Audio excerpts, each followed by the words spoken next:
Hi there, it's me, SpongeBob. I'm really happy you're here. Welcome to Sleepy Sponge Lore, a quiet place under the sea, where stories drift like bubbles and the secrets of Bikini Bottom glow softly in the dark. Here we take things slow, no rushing, no noise, just the gentle rhythm of the waves. So snuggle in, take a deep breath, and let the ocean carry you into dreams.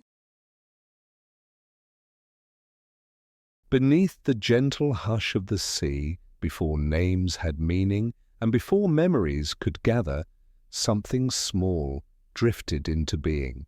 It was not a grand entrance, nor a moment the ocean roared to announce. Instead, it was quiet, almost secret, like the soft blooming of a shell opening in the dark. The waters of that night were still, except for a faint shimmer that fell from above, where the moonlight touched the surface and slipped downward in silver strands. And in that soft place, Patrick began. Not with brilliance, not with a call, but with silence. The ocean seemed to cradle him, as if aware that this strange little starfish would walk a path unlike others. His beginnings were not sharp or certain, but rather tender and uncertain, as though the sea itself hesitated to reveal him. For many years afterward, when Patrick was asked about where he came from or what he remembered, he would shrug, smile faintly, and let the question drift away like foam.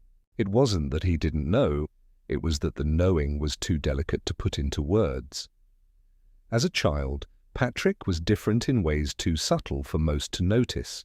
Where others were quick to chatter and rush about, he lingered in quiet corners, staring up at drifting clouds or down at shells half buried in the sand.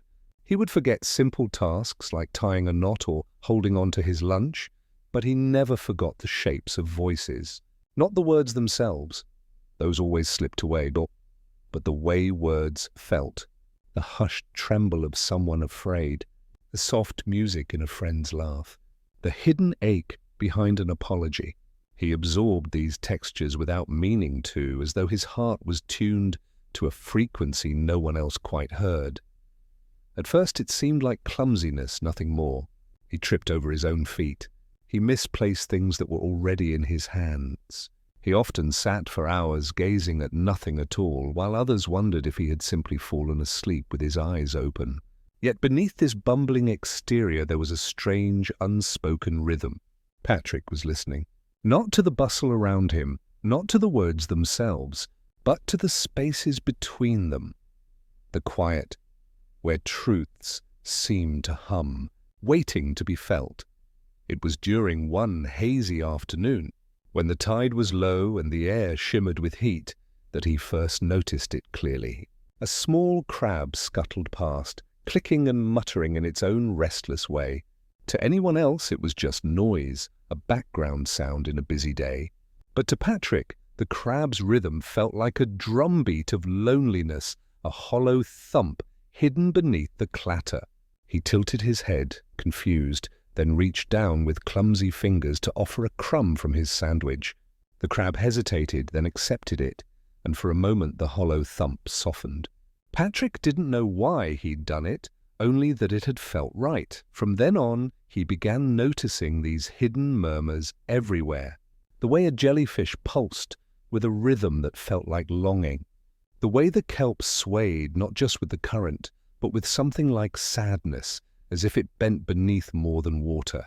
The world spoke in whispers Patrick couldn't explain, and though he tried once or twice to tell others, the words slipped from him like sand through fingers.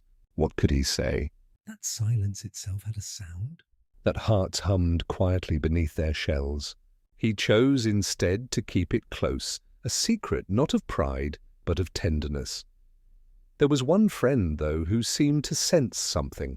SpongeBob never asked the kinds of questions Patrick couldn't answer. He laughed at Patrick's pauses, not unkindly, but as though pauses were simply another kind of speech.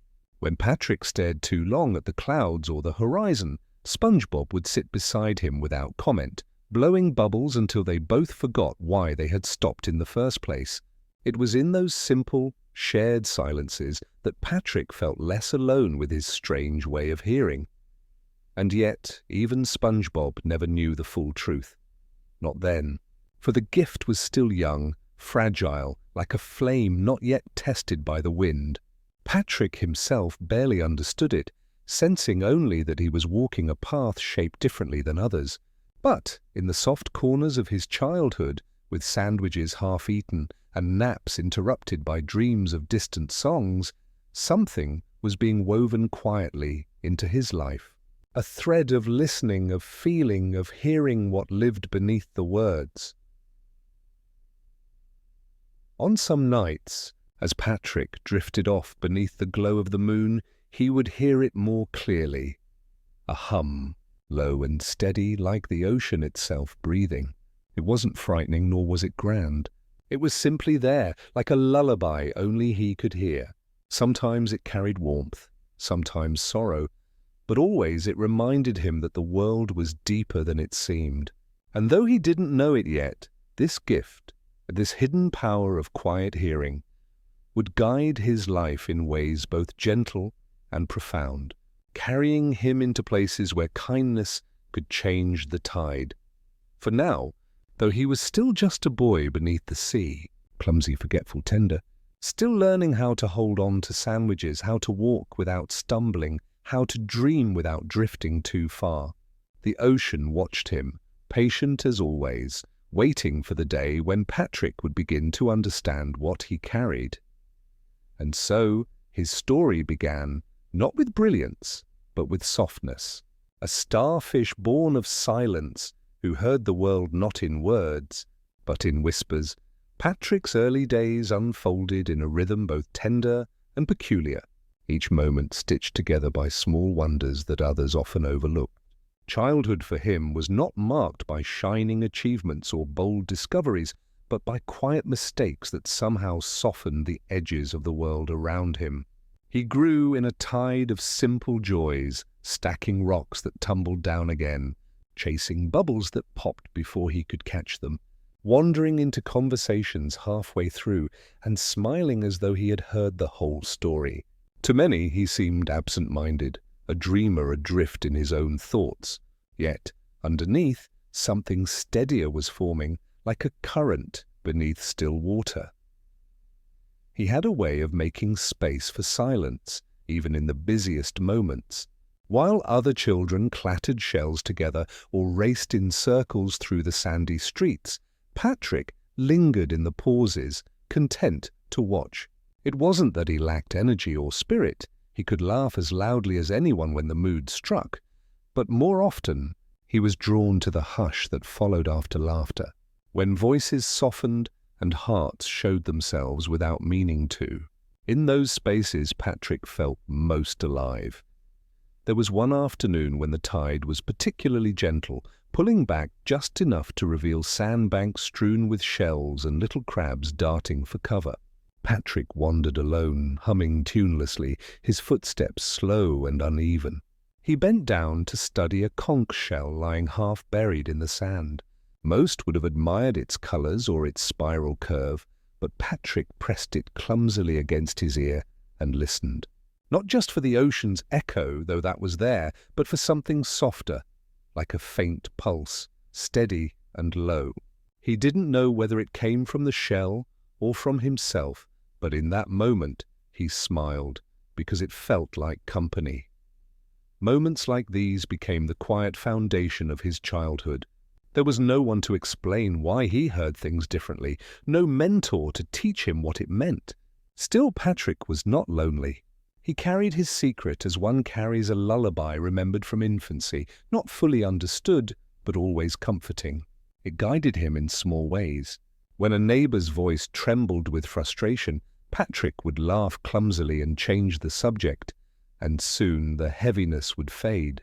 When a younger child cried after tripping in the sand, Patrick sat beside them in silence until the sobs turned to hiccups and then to a shy smile. He didn't plan these things. They came as naturally as breathing, and yet, with every gentle act, his difference became more visible. Some saw only the clumsy starfish who forgot his own plans. Others, though, noticed how often people calmed in his presence, how quarrels seemed to soften when Patrick was near. They didn't speak of it directly, but they felt it. the way one feels the warmth of sunlight without needing to name it. Patrick remained unaware of how deeply these moments shaped those around him. To him, it was simply the way life was meant to be lived, slowly, kindly, without hurry.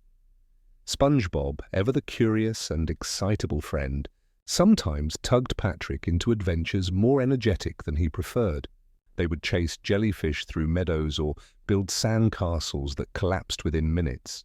SpongeBob filled every silence with laughter or chatter, yet even he seemed to sense something different about Patrick. When SpongeBob tired himself out and the noise faded, Patrick would remain, sitting cross-legged, gazing at the horizon as if waiting for something more. SpongeBob often joined him, resting quietly, and though neither spoke of it, those were the moments that bound them closest. Patrick didn't always understand SpongeBob's words, but he understood his heart. As Patrick grew older, these gentle habits deepened. He listened more than he spoke. He found himself captivated not by grand gestures, but by the smallest details, the way sand grains glittered differently at dusk, the sigh of bubbles rising from the sea floor, the hush that came just before the tide shifted. He would sit still for hours, letting these things wash over him, as though the world itself was speaking in a language meant only for him. Sometimes, though, this way of being made him feel distant from others. There were moments when friends laughed at jokes he didn't quite catch, or when tasks seemed to slip through his fingers faster than he could hold them. He wondered if something was wrong with him, if perhaps he was broken in a way no one else was. But whenever doubt crept too close, the ocean seemed to soothe him. Its constant hum, its patient rhythm, reminded him that he belonged. Even if his belonging was different, one night, lying beneath a sky scattered with stars that shimmered faintly through the water, Patrick dreamed of a great voice that wasn't quite a voice. It spoke without words, a vibration through the sea, carrying warmth and sorrow all at once. He couldn't remember what it said upon waking, but the feeling lingered, that he was part of something larger, something that moved as quietly as he did. He carried this dream with him, folded gently in his heart, never spoken aloud. And so Patrick's childhood was not a tale of victories or triumphs, but of slow, quiet growth. Each forgotten errand, each tumble into the sand, each silent pause became a thread in the fabric of who he was becoming. Clumsy, yes. Forgetful, often. But also gentle, patient, and attuned to a world most never paused to notice. It was still early in his story, too soon for him to understand the gift that hummed beneath his skin. Yet already the ocean was shaping him, teaching him through silence what no words could explain. Patrick was growing, step by unsteady step, into the strange and tender truth of who he was meant to be. As Patrick drifted further into the gentle tides of growing up, the strangeness of his gift began to unfold in ways he couldn't quite name. He never set out to notice things others missed. It simply happened as natural as breathing. The pauses between words spoke louder to him than the words themselves. He began to sense a rhythm, a subtle pulse that ran beneath every voice and every silence, like the steady heartbeat of the sea. It was during one of those slow afternoons, when the sun bent lazily through the water and painted everything in a soft golden haze, that Patrick's gift showed itself in a way even he could not ignore. SpongeBob had been chattering excitedly, bouncing from one topic to another with his usual boundless energy. Patrick listened, nodding absently, when suddenly he felt something behind the words, a tremor, faint but undeniable. SpongeBob's laughter rang bright, but it carried a hidden quiver, like a bubble stretched too thin. Patrick tilted his head, blinking as though trying to clear water from his ears. The feeling didn't fade. He reached out clumsily, placing a hand on SpongeBob's shoulder. "You're okay, right?" he asked, his voice softer than usual. SpongeBob blinked in surprise, then broke into a smile that was both warm and weary. "Yeah, I'm okay," he said, but there was gratitude in his eyes, as though Patrick had seen something no one else had. Neither spoke of it further, but that moment lingered, a quiet confirmation that Patrick's strange listening was more than just imagination. From then on, he noticed it more often. He could feel the way Squidward's sighs carried not only annoyance, but a dull ache of loneliness. He could sense when Sandy's bright explanations were threaded with homesickness she tried to hide. Even the simple creatures of the sea spoke in these hidden ways, the flicker of a jellyfish's glow, the uneven beat of a clam's shell. Patrick felt them all, each small vibration settling into his chest like ripples in a pond. At first, it frightened him. He wondered if perhaps he was broken in some secret way, cursed to hear what others could not. But the ocean itself seemed to reassure him, carrying its steady hum into his dreams, reminding him that what he felt was not a burden, but a gift. Still, he carried it quietly, never fully explaining, never drawing attention. It was easier to be seen as clumsy and forgetful than to try and explain a truth even he barely understood. There was one evening, however, when his gift became impossible to ignore.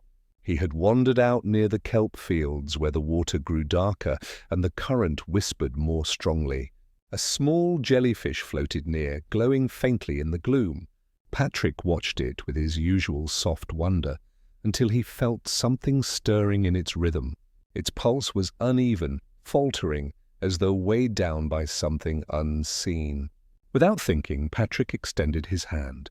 The jellyfish drifted closer, brushing against him with a faint spark.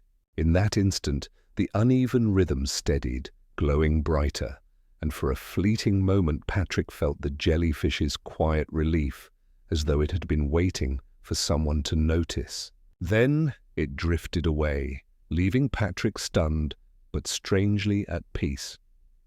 He returned home that night more thoughtful than usual. As he lay on the sandy floor of his rock, staring up at the dim light filtering through, he felt the echo of that jellyfish's relief still pulsing gently inside him. Perhaps he wasn't cursed. Perhaps, in some strange way, he was meant to hear these things. The thought settled in him like a seed, not yet blooming, but alive. The days that followed seemed to flow differently. Patrick still stumbled, still forgot, still lost track of time. Yet he carried a quiet awareness, listening not just to words but to hearts. He began to notice how his presence seemed to soften moments without effort. Arguments eased, frowns lifted, silences turned companionable. He didn't speak of it, but he felt it, like a current guiding him gently forward.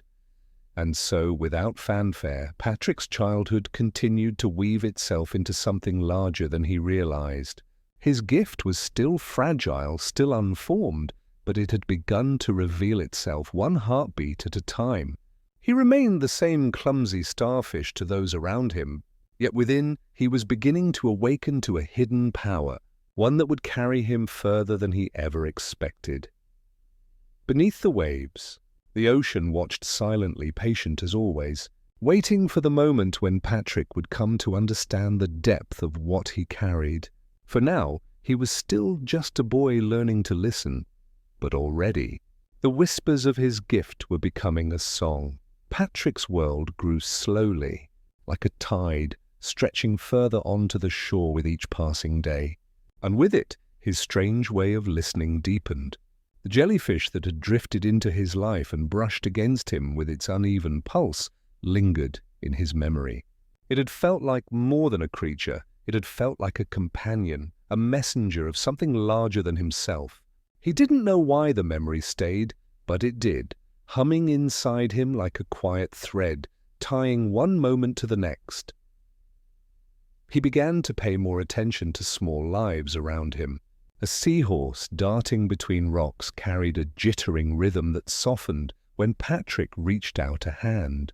A group of clams, clustered tightly together, pulsed with an anxious beat until his gentle humming seemed to soothe them. These moments were never dramatic, never loud.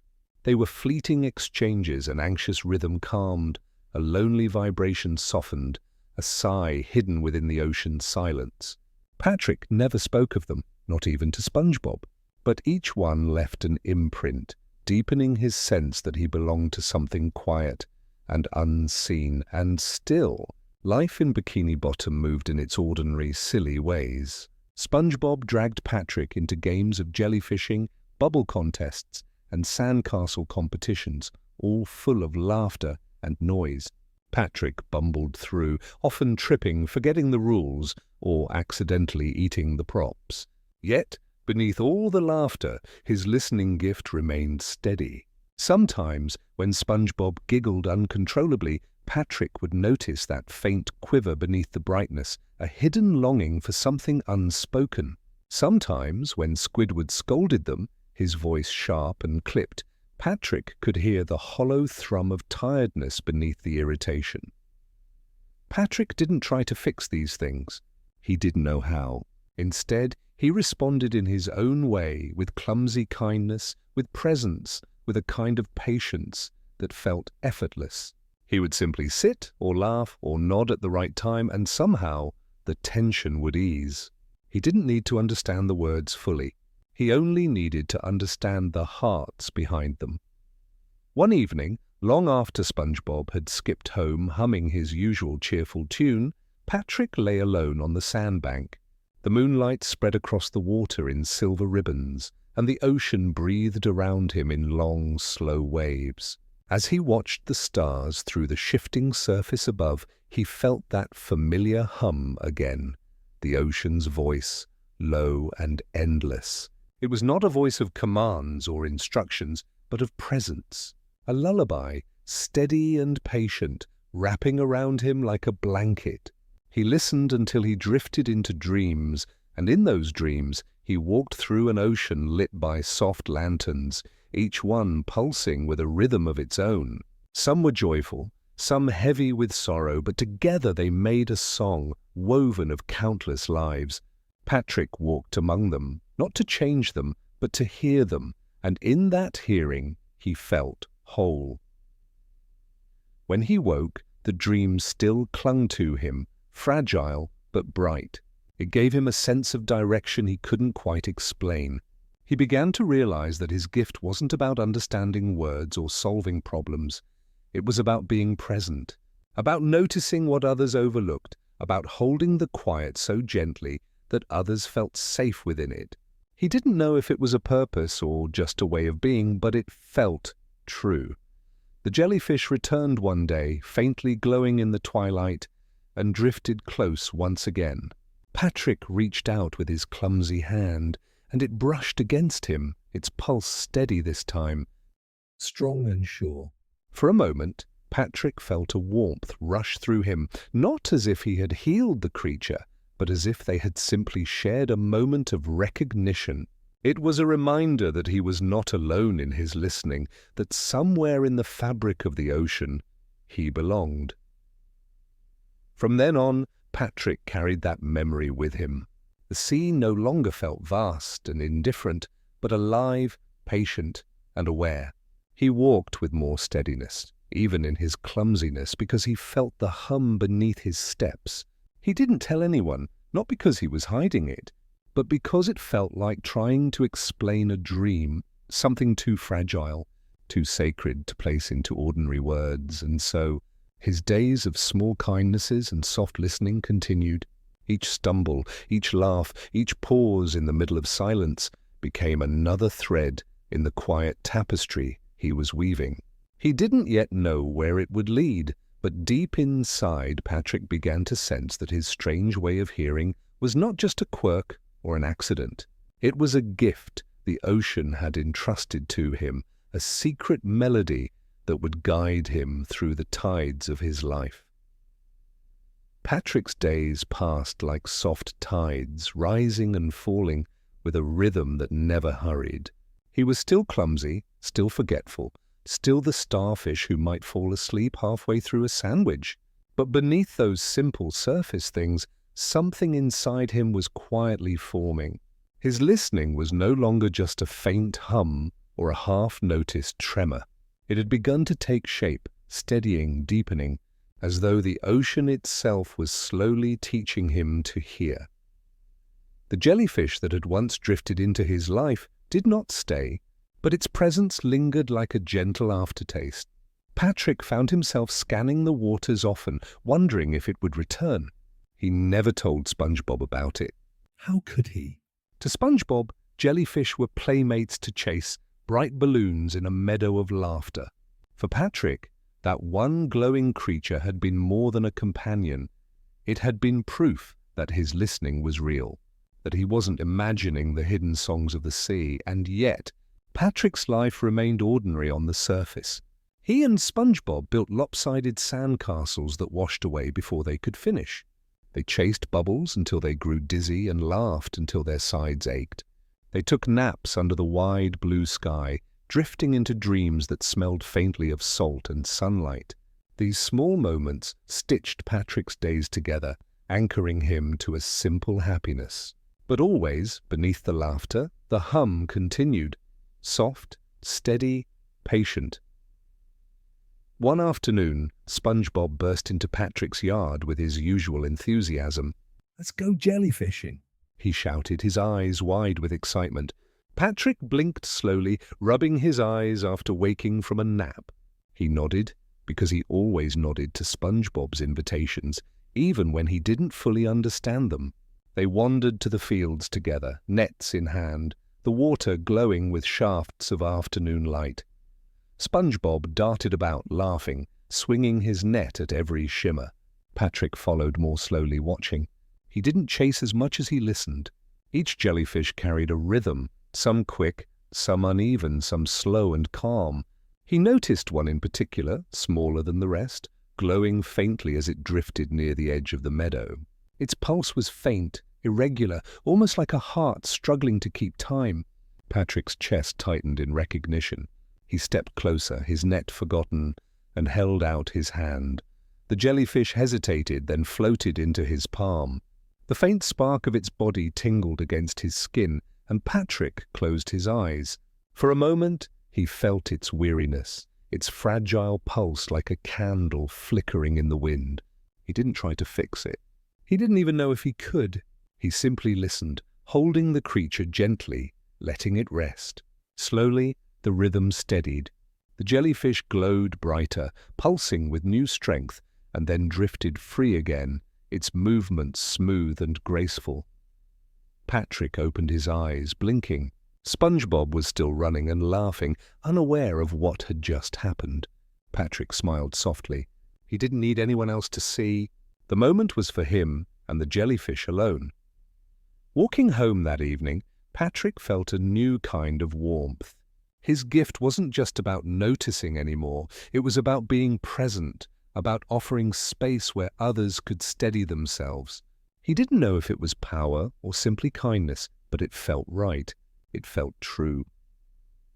Later, lying under the stars, Patrick thought about the small jellyfish, about the hum of the ocean, about the way silence often carried more truth than words.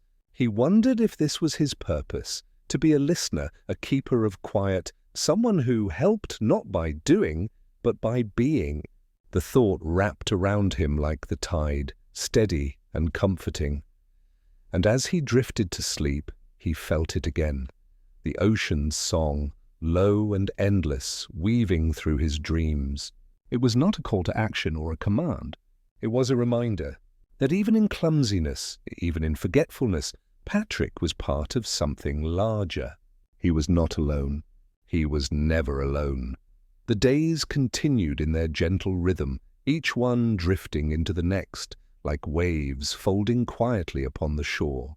Patrick's life had never been about grand events or shining accomplishments, yet with every passing moment, his listening deepened. He didn't think of it as a gift or a secret. To him, it was simply the way the world was, the ocean humming its song, hearts speaking without words, and silence carrying more meaning than anyone cared to notice. But slowly, as childhood eased into something quieter and more thoughtful, Patrick began to realize that what he carried was not entirely ordinary. It was a morning like many others when this truth pressed on him most clearly. The sun had just begun to pour through the water in soft beams, turning the sea into a glowing field of gold. Patrick sat near the kelp beds, absent-mindedly stacking pebbles into a little tower. He never built them very high. His clumsy hands knocked them down long before they grew tall.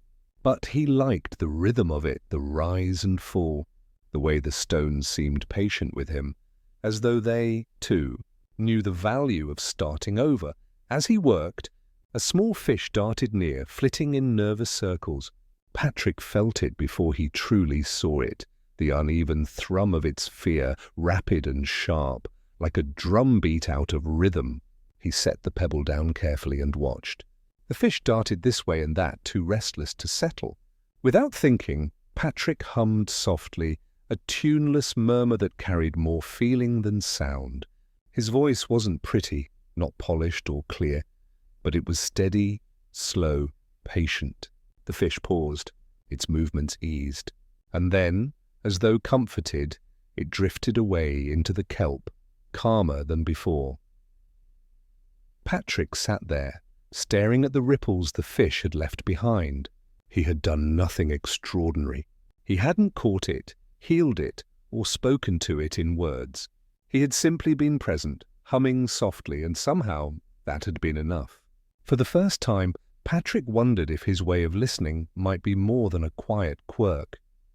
Later that day, SpongeBob came bounding up, his voice ringing with excitement about some new jellyfishing technique he had discovered. Patrick followed, nodding as best he could, though his mind was still wrapped around the memory of the small fish. SpongeBob talked quickly, his words spilling one after another like bubbles rising too fast to count. But Patrick felt it again, that tremor beneath the joy, a faint thread of restlessness, of needing to prove something. Patrick slowed his steps, letting SpongeBob walk ahead, and when SpongeBob turned with his usual grin, Patrick smiled back with a calmness that needed no words. The grin softened, and for just a moment SpongeBob's energy settled into something gentler, steadier. Patrick didn't know how he did it, but he knew it mattered. The realization grew quietly over the next weeks. Patrick began to notice how often the world shifted in small ways when he was fully present. Arguments eased around him, not because he said the right thing, but because he said little at all.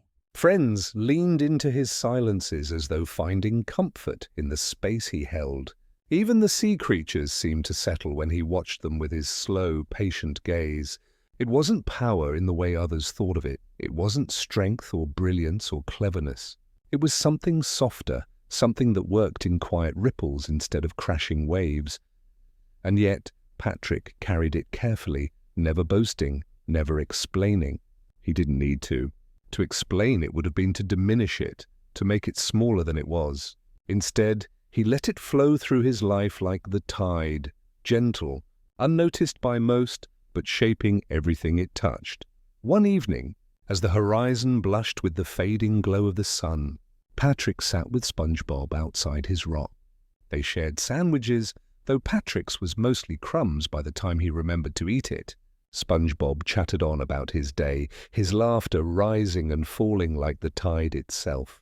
Patrick listened, not just to the words, but to the spaces between them, the unspoken feelings, the quiet truths. When SpongeBob finally paused, sighing happily, Patrick spoke in his slow, sleepy tone. "You're a good friend," he said simply. SpongeBob blinked, surprised by the sudden words, then smiled with a warmth that reached deeper than his usual cheer. "So are you, Patrick," he replied. They said nothing more, but the silence that followed was full, steady, and safe. As the stars began to scatter across the sky, Patrick leaned back against his rock, staring upward. He felt the hum again, steady and vast, the ocean's lullaby wrapping around him. For the first time, he did not wonder if his way of hearing was strange or broken. He began to see it as a gift, quiet, gentle, and meant not for glory, but for connection. He was beginning to understand that listening could be its own kind of strength. And though he did not yet know how far it would carry him, Patrick felt ready to follow wherever the tide would lead, trusting the whispers that only he could hear. The sea had its moods, and Patrick was learning to recognize them in ways others never noticed. Some days it was bright and playful, the waves flickering with laughter as fish darted in and out of coral shadows. Other days it was heavy and quiet, as though holding its breath, its silence deeper than words. Patrick never tried to explain this to anyone, not even to SpongeBob. He wasn't sure he could. It was like trying to tell someone about a dream that was more feeling than story. But he knew, deep in his slow-beating heart, that he was listening to something true.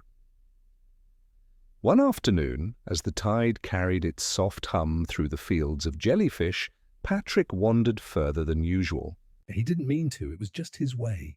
His feet moved without thought, guided by the rhythm beneath the water. The further he walked, the dimmer the light became, until the ocean's glow turned dusky and still. He stopped at the edge of a wide trench, its depths stretching into a silence that felt heavier than the one he knew. It wasn't empty silence. It was thick, weighted, almost sorrowful. Patrick sat down, legs dangling over the edge, and stared into the dark. For a while he thought maybe he should turn back. SpongeBob was probably waiting, bouncing in excitement over something small and joyful, but Patrick couldn't move. The silence below seemed to call to him, not with words, but with the ache of something forgotten. He closed his eyes and listened, letting the heaviness settle into his chest. At first, there was nothing. Then faintly, like a whisper caught in the folds of memory, he heard it. A slow, mournful rhythm. It was not the hum of the ocean he had always known, but something older, deeper. It was the pulse of something buried, something that carried both grief and patience. The sound made Patrick's eyes sting, though he didn't know why. He lowered his hand toward the darkness, not to grasp, not to take, but simply to acknowledge. And the silence shifted. A faint glow appeared deep within the trench. Slowly it rose, trembling like a candle flame underwater. Patrick leaned forward as a shape emerged, a great turtle, its shell covered in moss and coral, its eyes as old as the seabed itself. It moved slowly, each motion deliberate, as though time obeyed it rather than the other way around. Patrick gasped, but softly, not out of fear, but wonder. The turtle drifted closer, and with each pulse of its massive body, Patrick felt the sorrow more clearly. It was not anger, nor danger. It was simply loneliness, long and heavy. Patrick pressed his palm to the water between them, his fingers spreading wide. The turtle stopped, gazing at him with eyes that seemed to carry centuries. For a moment, the silence became complete, as though the entire sea was holding its breath. Then Patrick felt it, the hum he had always known, reaching down, meeting the turtle's sorrow, weaving with it, softening it. He didn't know what he was doing. He didn't even know if he was doing anything at all. He was only listening, only being present, letting the silence grow warm instead of cold. Slowly, the turtle's glow brightened, faint cracks of light spreading across its shell. Its eyes softened, the grief easing like a tide pulling back. Then, as silently as it had come, the turtle turned and drifted back into the depths, its light fading into the dark. Patrick sat there long after it had gone, his body heavy with both sadness and peace. He didn't understand what he had witnessed, not fully, but he knew it mattered. He knew the turtle had carried its loneliness for longer than he could imagine, and for a moment that loneliness had been seen. When Patrick finally stood, he walked home slowly, each step heavy with thought. He didn't tell SpongeBob. How could he? SpongeBob would have bounced and laughed and begged for an adventure to find the glowing turtle again. But that wasn't what it had been. It wasn't an adventure. It was a moment, quiet, sacred, and meant to be kept like a secret seashell tucked in the sand. That night, Patrick lay under the stars, staring upward, his mind still full of the turtle's gaze. He felt small, smaller than he had ever felt before. Yet in that smallness there was no shame. There was belonging. The ocean was vast, full of griefs and wonders he could never name, and somehow, in his clumsy, gentle way, he was part of it. The hum returned, steady and endless, wrapping around him like a lullaby. Patrick closed his eyes and let it carry him, not questioning, not needing answers. For the first time he realized that listening was not just about hearing, it was about holding space for what others carried, even when it was too heavy for them alone. Patrick's days continued in their gentle, flowing rhythm, each one layered softly over the last. The encounter with the ancient turtle lingered in his memory like a quiet tide, its sorrow, its light, its steady patience. He did not speak of it, not even to SpongeBob, who would have turned it into a wild story full of jumps and laughter. Patrick understood, in a way that went beyond words, that some moments were meant only to be felt, not explained. The world had layers that many never noticed, and Patrick had begun to sense them with a clarity that both comforted and unsettled him. The mornings passed in soft golden light, the sea spreading warmth through every ripple. Patrick wandered along the coral-strewn paths of Bikini Bottom, humming quietly, his fingers brushing the sand and shells as he moved. Sometimes he paused to watch a cluster of tiny fish dart through the water, noticing the quick, nervous beat of their little hearts.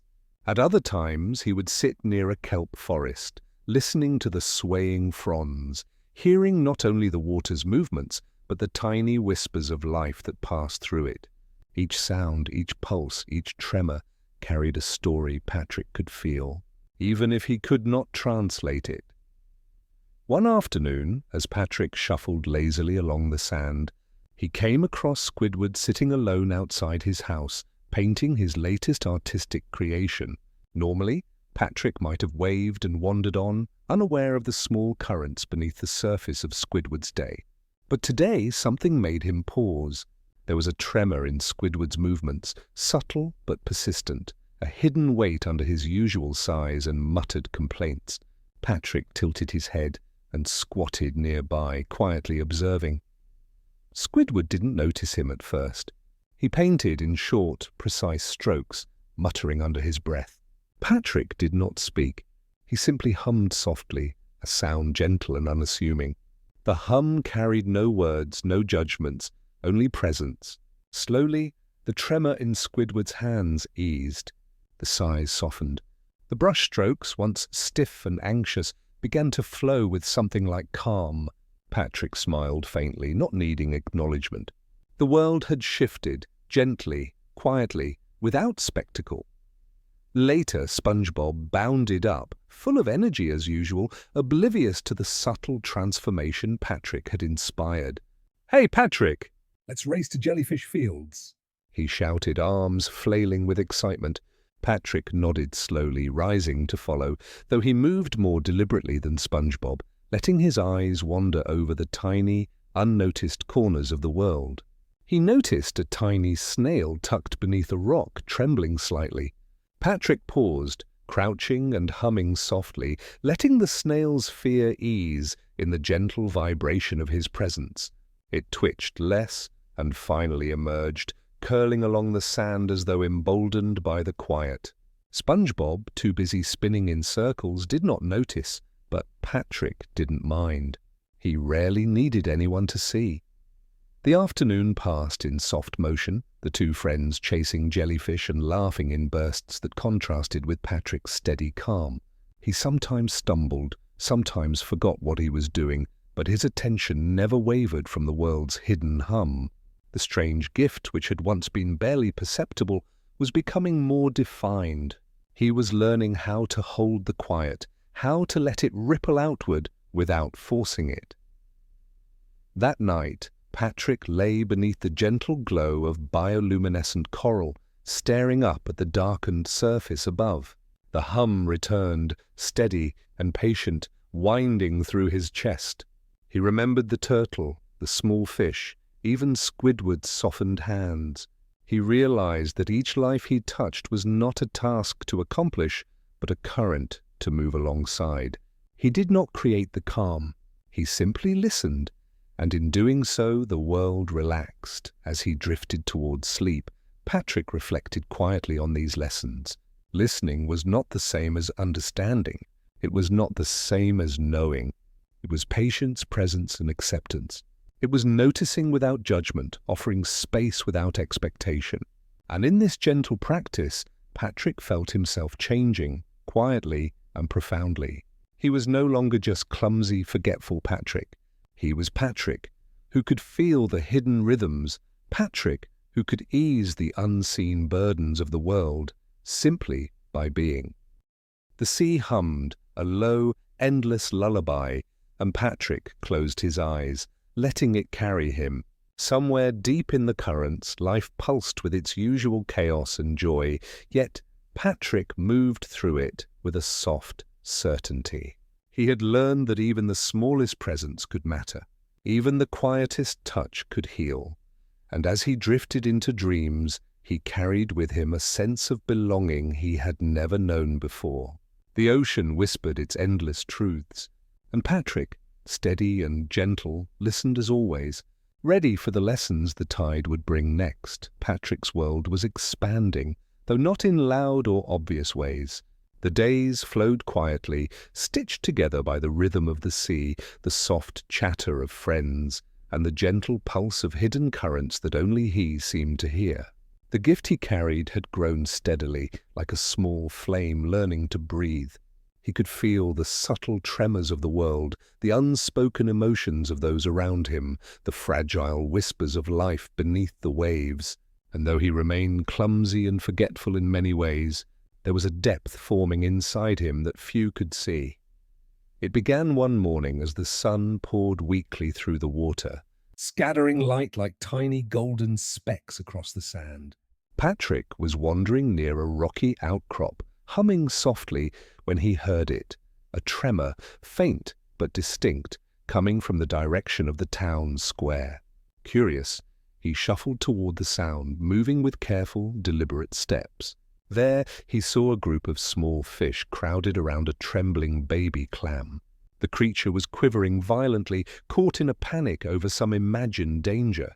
Patrick paused, listening to its rhythm. It was uneven and chaotic, like a heart struggling to find its pace. He bent closer, humming softly once more, letting the vibrations of his voice ripple through the water. The clam's tremors slowed, then steadied. Patrick smiled, a quiet, satisfied smile that needed no recognition. He had not healed it with words or force, only by offering his presence, by holding space for the fear without trying to push it away. The lesson of the turtle, the small fish, and even Squidward's quiet transformation had settled deeply into him. His gift was not about changing the world outright. It was about becoming part of its pulse, part of its flow. SpongeBob arrived moments later, bounding in with his usual exuberance, eyes wide and bright. "Patrick!" "Let's race to the jellyfish fields," he cried, arms flailing with anticipation. Patrick nodded slowly, rising to follow, but he moved more deliberately than SpongeBob, allowing himself time to notice the small details the other often missed. A seahorse passed nearby, its movements jittery, its rhythm uneven. Patrick paused, humming a low, steady note. The seahorse's panic eased, and it floated along more confidently, blending back into the flowing kelp. SpongeBob never noticed, and Patrick didn't care. These were the small, unseen threads of the world, and he was learning to trace them gently. The race to the jellyfish fields was long and slow by SpongeBob's standards. Patrick often lagged behind, tripping over coral or pausing to watch bubbles rise from the sand. But in those moments, he felt more fully alive than he ever had. The ocean's hum intertwined with his own heartbeat, creating a rhythm that grounded him. Each laugh, each small stumble, each careful step was a note in a quiet song he alone could hear. By mid-afternoon, the two friends had collapsed on the soft sand, exhausted and content. SpongeBob, sprawled out, was talking a mile a minute about some new jellyfishing trick, while Patrick lay back, eyes half closed, listening, not just to SpongeBob's words, but to the spaces between them, the unspoken tremors in his friend's voice, the excitement, the exhaustion, the quiet longing for affirmation. Patrick didn't intervene, didn't offer advice. He simply hummed quietly, a low, steady reassurance. SpongeBob exhaled with a soft sigh and smiled lazily. Even in his hyperactive state, the rhythm of Patrick's presence seemed to soothe. Later, as twilight painted the water in soft hues of pink and violet, Patrick wandered toward the edge of town, where the shadows of the coral began to stretch long and mysterious. The hum grew louder in his chest, intertwining with the ocean's deeper currents. He paused at the edge of a familiar trench, staring down into the darkened depths. The stillness called to him, inviting him to listen closer, to sense what lay hidden. He heard it, a faint, irregular pulse, subtle but persistent. Patrick leaned over the edge, heart steady but alert. The rhythm was sorrowful, not frantic, carrying the weight of something long carried alone. His hand hovered above the water, trembling slightly with anticipation, though he did not know why. Slowly he hummed, letting the vibration flow outward. The pulse softened, the sorrow lightened. Patrick closed his eyes, feeling a connection deeper than explanation. It was not his task to solve the grief, only to acknowledge it, to hold it alongside him without judgment. As he stepped back, the first stars began to appear above the water, faint pinpricks of light reflecting through the waves. Patrick felt the hum once more, steady and patient, reminding him of the lessons he had gathered in quiet moments over the years. He realized with gentle awe that his gift was not just a strange talent, not just a clumsy kindness, it was a responsibility and a blessing all at once. He could not save everyone, nor could he explain it fully. But by listening, by being present, he could let the world's hidden rhythms find their place. And in that, he could offer comfort that no words could carry. As Patrick settled onto the soft sand to watch the stars deepen across the ocean's surface, he felt the pulse of the world around him steady and endless. He hummed quietly, feeling the tides move in harmony with his breath. He thought of the small fish, the turtle, Squidward, SpongeBob, and all the unseen lives that whispered their stories into the quiet. Patrick understood now that his path was not one of grandeur or spectacle, but of presence, patience, and gentle listening. And as he drifted into sleep, wrapped in the ocean's lullaby, Patrick felt a profound, wordless peace. He was exactly where he was meant to be. Clumsy and tender, small yet deeply significant, a quiet thread in the vast tapestry of life that pulsed endlessly beneath the waves. The mornings in Bikini Bottom were slow and soft, and Patrick had grown used to their gentle rhythm. He no longer hurried through the day, no longer rushed to catch SpongeBob or chase every bubble that floated by. Instead, he wandered with intention, or at least with the quiet patience that had become part of him. The ocean's hum had seeped into his bones, carrying lessons he didn't fully understand yet, and guiding him in subtle, unseen ways. He still tripped over coral and forgot sandwiches mid-bite. But in the spaces between these small clumsinesses, Patrick felt a depth forming, a presence in the world that others only glimpsed. One morning, as the water glimmered in soft streaks of gold, Patrick found himself near a cluster of drifting jellyfish. He sat cross-legged in the sand, humming quietly, letting the vibrations flow through the water. One jellyfish floated close, its pulse erratic and weak, unlike the strong, steady hum he had felt before in the creatures he'd soothed. Patrick extended his hand slowly, clumsy and careful, not to touch it roughly, but to offer his quiet presence. The jellyfish twitched at first, then relaxed as Patrick hummed, its pulse smoothing into a gentle, steady rhythm. Patrick smiled softly, satisfied, and let it drift back into the sea. These moments were small, nearly invisible to the world, but they mattered in ways he could feel. SpongeBob came bounding up, singing a loud, off-key tune about jellyfishing adventures. Patrick nodded absently, standing and brushing sand from his arms. He didn't need to speak. His calm presence seemed to pull some of the chaos from SpongeBob's energy, slowing him without breaking his joy. They wandered together, chasing jellyfish that glittered like tiny stars, laughing in bursts that echoed across the water. And yet, amidst the play, Patrick noticed subtle things: the tremor in a passing fish, the anxious pulse of a crab hidden under a rock, the faint melancholy in the sway of the kelp. Patrick began to realize that listening, truly listening, required patience far beyond what he had imagined. It wasn't just about noticing rhythms or pulses. It was about waiting for them to unfold, about allowing each small life to reveal its story in its own time. He hummed quietly as he walked, letting his presence ripple outward, a soft reassurance to the creatures and friends around him.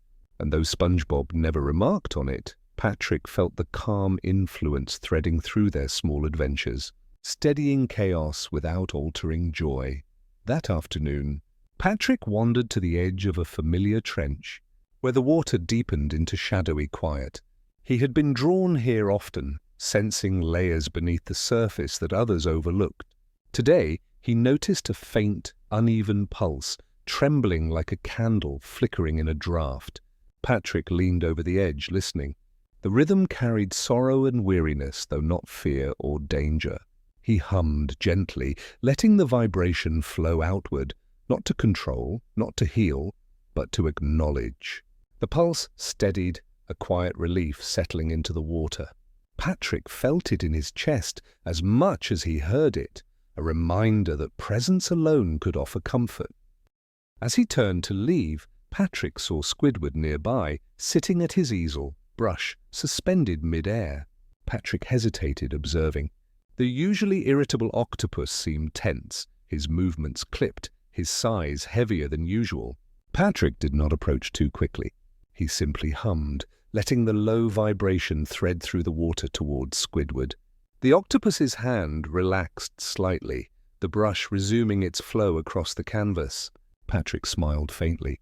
He did not speak. Squidward did not notice the subtle influence, yet it was there, a quiet softening, a thread of calm woven into the afternoon. Even SpongeBob, who radiated exuberance in every movement, seemed to catch a slower rhythm in Patrick's presence. When Patrick paused, the frenetic energy around him did not vanish but softened, bending without breaking, like sunlight through gentle waves. Patrick noticed this and realized that the world responded not to grand gestures but to steady attention, to patience, to the quiet act of holding space for life as it was. By evening, Patrick returned to his usual resting place beneath the coral canopy, gazing at the first stars appearing through the water's surface. The ocean hummed its endless song, wrapping around him like a blanket. He reflected on the small acts of the day. A jellyfish steadied, a crab reassured, Squidward's tension eased, SpongeBob's laughter tempered in harmony. Each instance was minor, nearly invisible, yet together they formed a pattern, a quiet thread of care and presence that Patrick alone could weave. As he drifted into sleep, Patrick felt a sense of growing certainty. His gift was not about control, not about heroics, not about recognition. It was about listening, about offering presence, about allowing the rhythms of the world to unfold while holding them gently. It was clumsy at times, uneven, easily overlooked, yet it was enough. It always had been. The stars above shimmered softly, their light refracting through the water, mingling with the ocean's hum. Patrick's breath matched the tide's rhythm, slow and steady. Somewhere in the currents, life continued in its usual chaos, its hidden tremors threading through the quiet folds of the sea. Patrick lay there, small and unassuming, yet fully aware that even the quietest presence could matter profoundly. And as sleep carried him away, the ocean whispered its endless, gentle truths.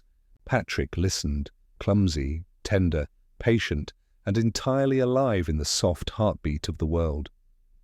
The ocean had a way of speaking that Patrick alone seemed to understand. It was not in words, not in clashing waves or sudden storms, but in the subtle hum beneath the water, the faint rhythm of life that pulsed quietly through every creature, every current, every shadowed corner.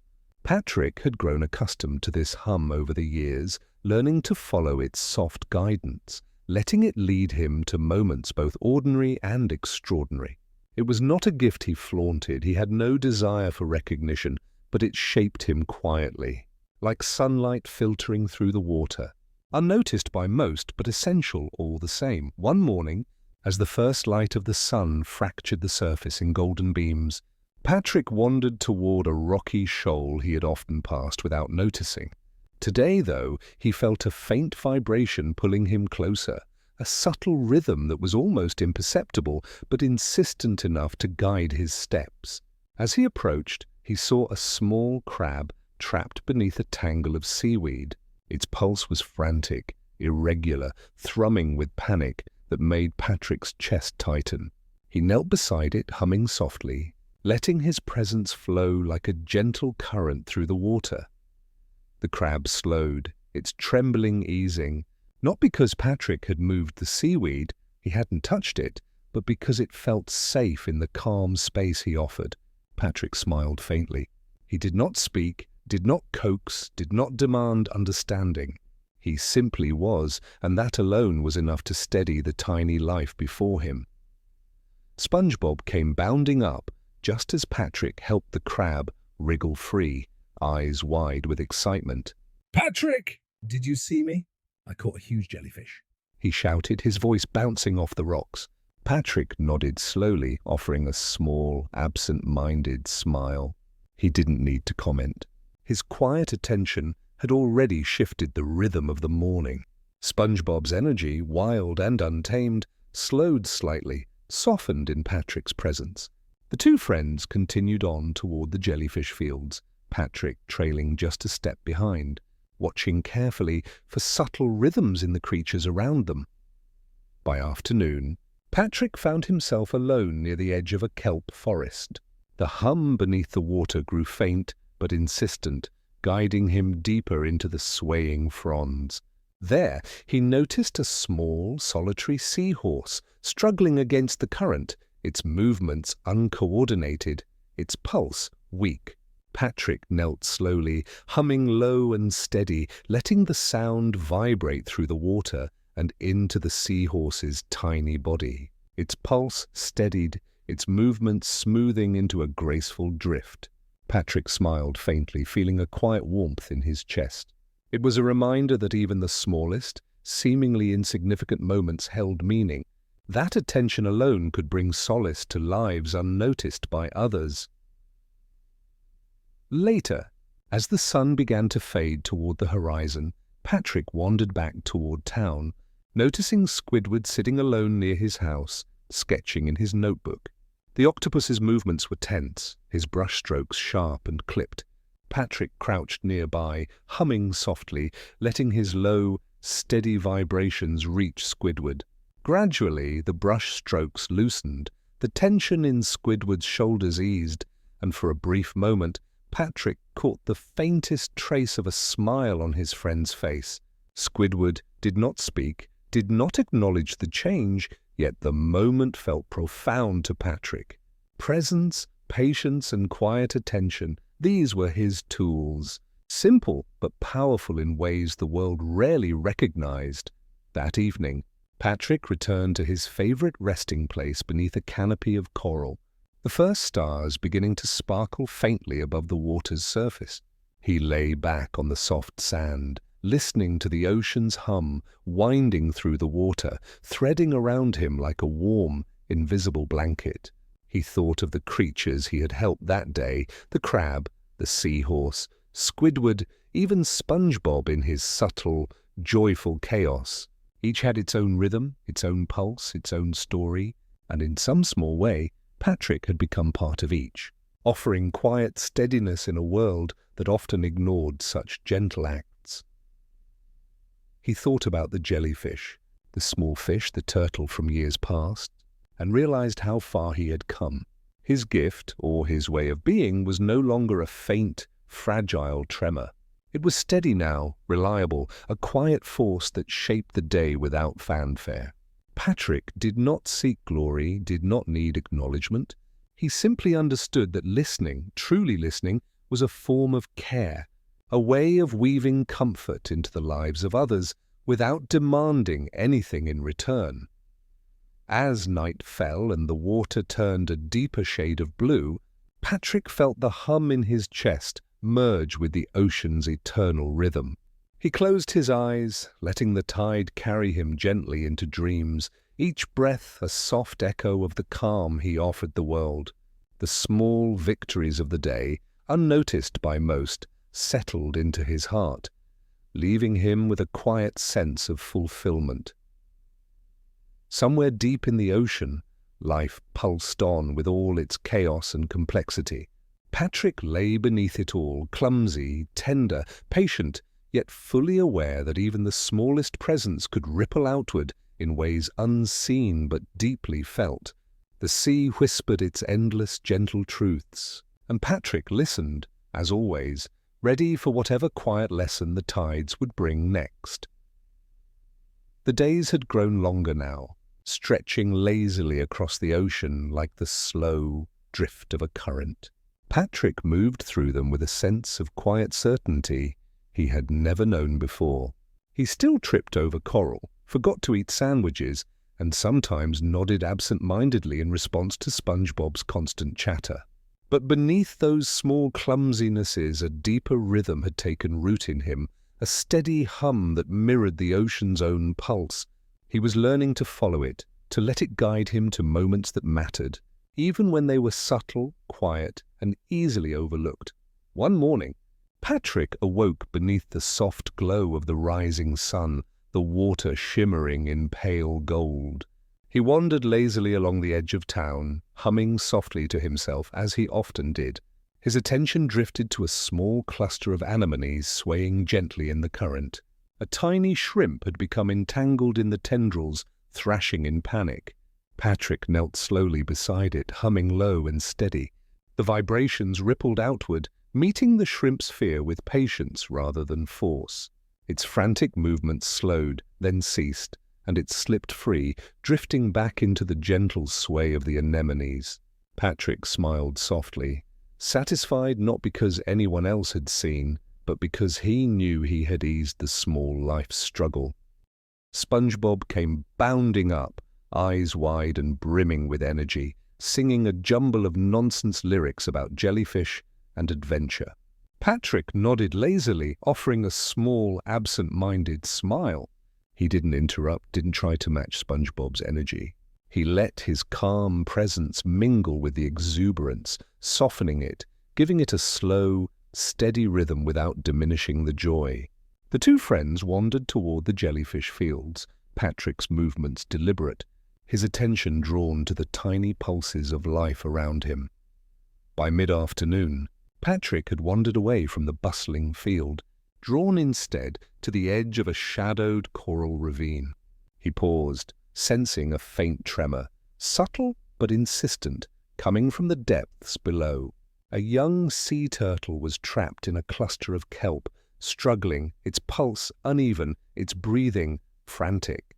Patrick leaned close, humming softly, letting the vibrations carry through the water to the frightened creature. Slowly, its movements eased, its pulse steadied, and it floated free, gliding gently into the open water. Patrick watched it disappear with a quiet satisfaction, understanding that sometimes the smallest gestures of care could have profound effects. Later, he noticed Squidward sitting near his easel, paintbrush suspended mid-stroke. The octopus's movements were sharp and tense, the size heavier than usual. Patrick crouched nearby, humming low, steady vibrations threading their way through the water. The brush strokes softened, Squidward's shoulders eased, and though he did not acknowledge it, Patrick caught the faintest trace of contentment in the octopus's eyes. It was a subtle victory, one that would go unnoticed by most, yet it carried a weight that Patrick felt deeply. As the sun dipped lower, casting long shadows across the sandy floor, Patrick wandered back toward his favorite resting spot beneath a canopy of coral. The first stars began to shimmer faintly above the water, their light refracting through the surface in gentle prisms. Patrick lay back, closing his eyes, letting the hum of the ocean intertwine with his own heartbeat. The day's small acts of care, the freed shrimp, the rescued turtle, Squidward's softened brush strokes, settled into him like gentle waves, leaving a quiet sense of fulfillment and purpose. He reflected on the lessons he had gathered over the months.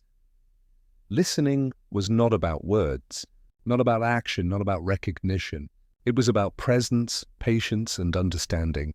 It was about allowing life to unfold in its own rhythm while offering steady support, a gentle hand in the chaos, a calm presence amidst the currents.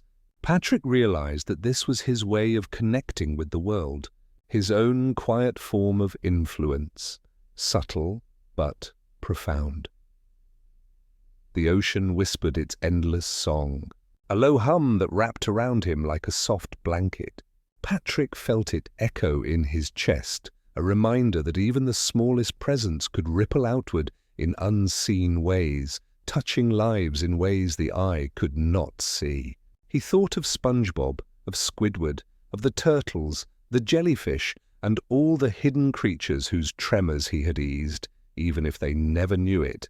Each one was part of the same vast rhythm, and Patrick's calm, clumsy, tender presence was a thread woven quietly through it all.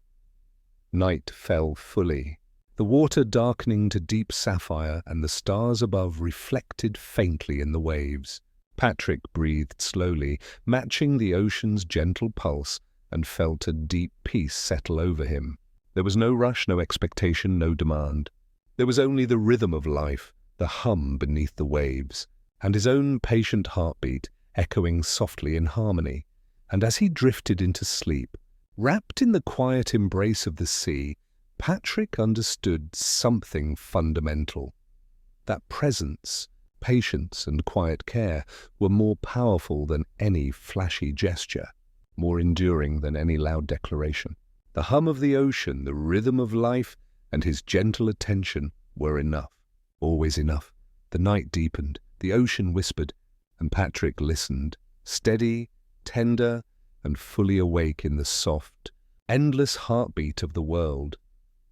The days in Bikini Bottom continued their gentle flow, unhurried and full of small, unnoticed rhythms. Patrick moved through them with a quiet steadiness, a soft hum echoing beneath the surface of his thoughts. He still stumbled, still forgot sandwiches, and still nodded absent-mindedly at SpongeBob's endless chatter.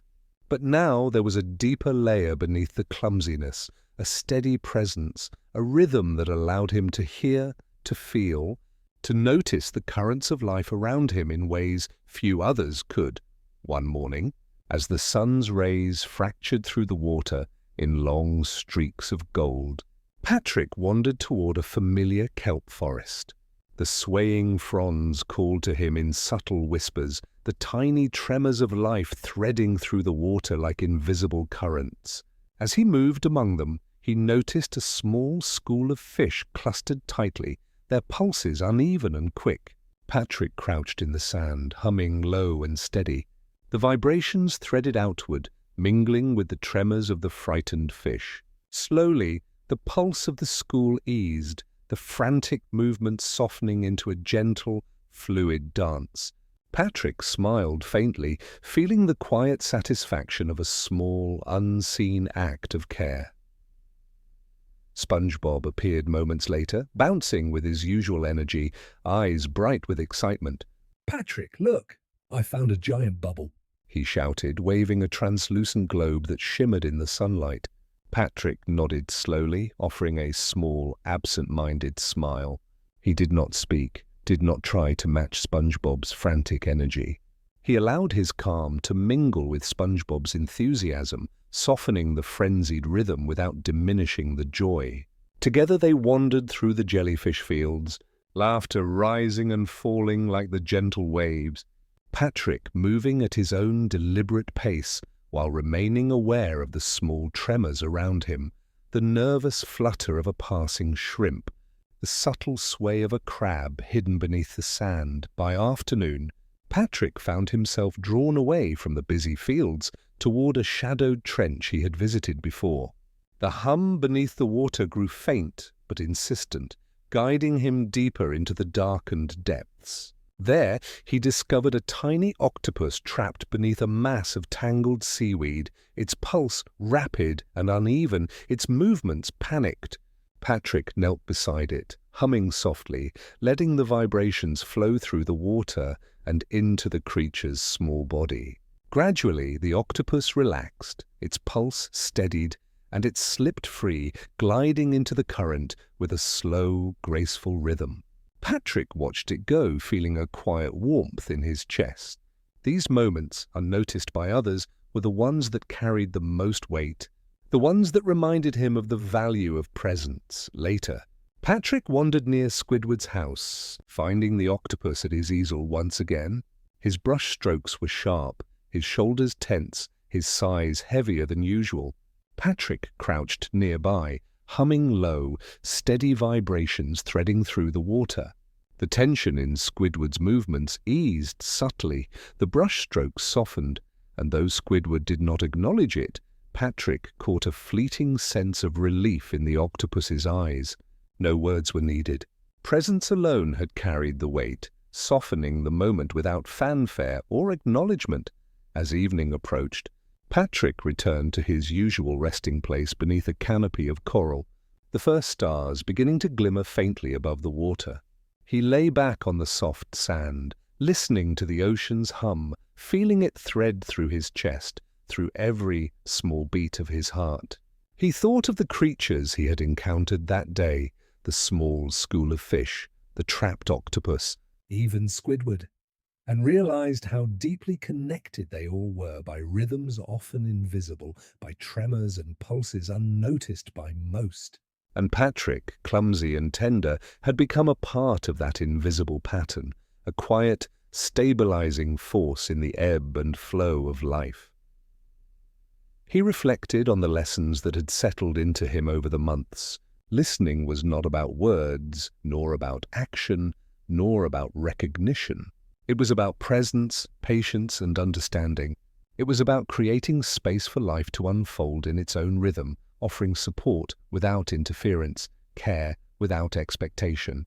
Patrick understood that this was his true way of interacting with the world, a quiet force that shaped the tides of life subtly but profoundly. Night fell fully, the water darkening to deep sapphire, and the stars above scattered faint pinpricks of light through the waves. Patrick breathed slowly, matching the rhythm of the ocean, letting it carry him into dreams. He felt the soft echoes of the day settle in his chest, the fish's pulse steady, the octopus freed, Squidward's tension softened, SpongeBob's energy tempered in harmony.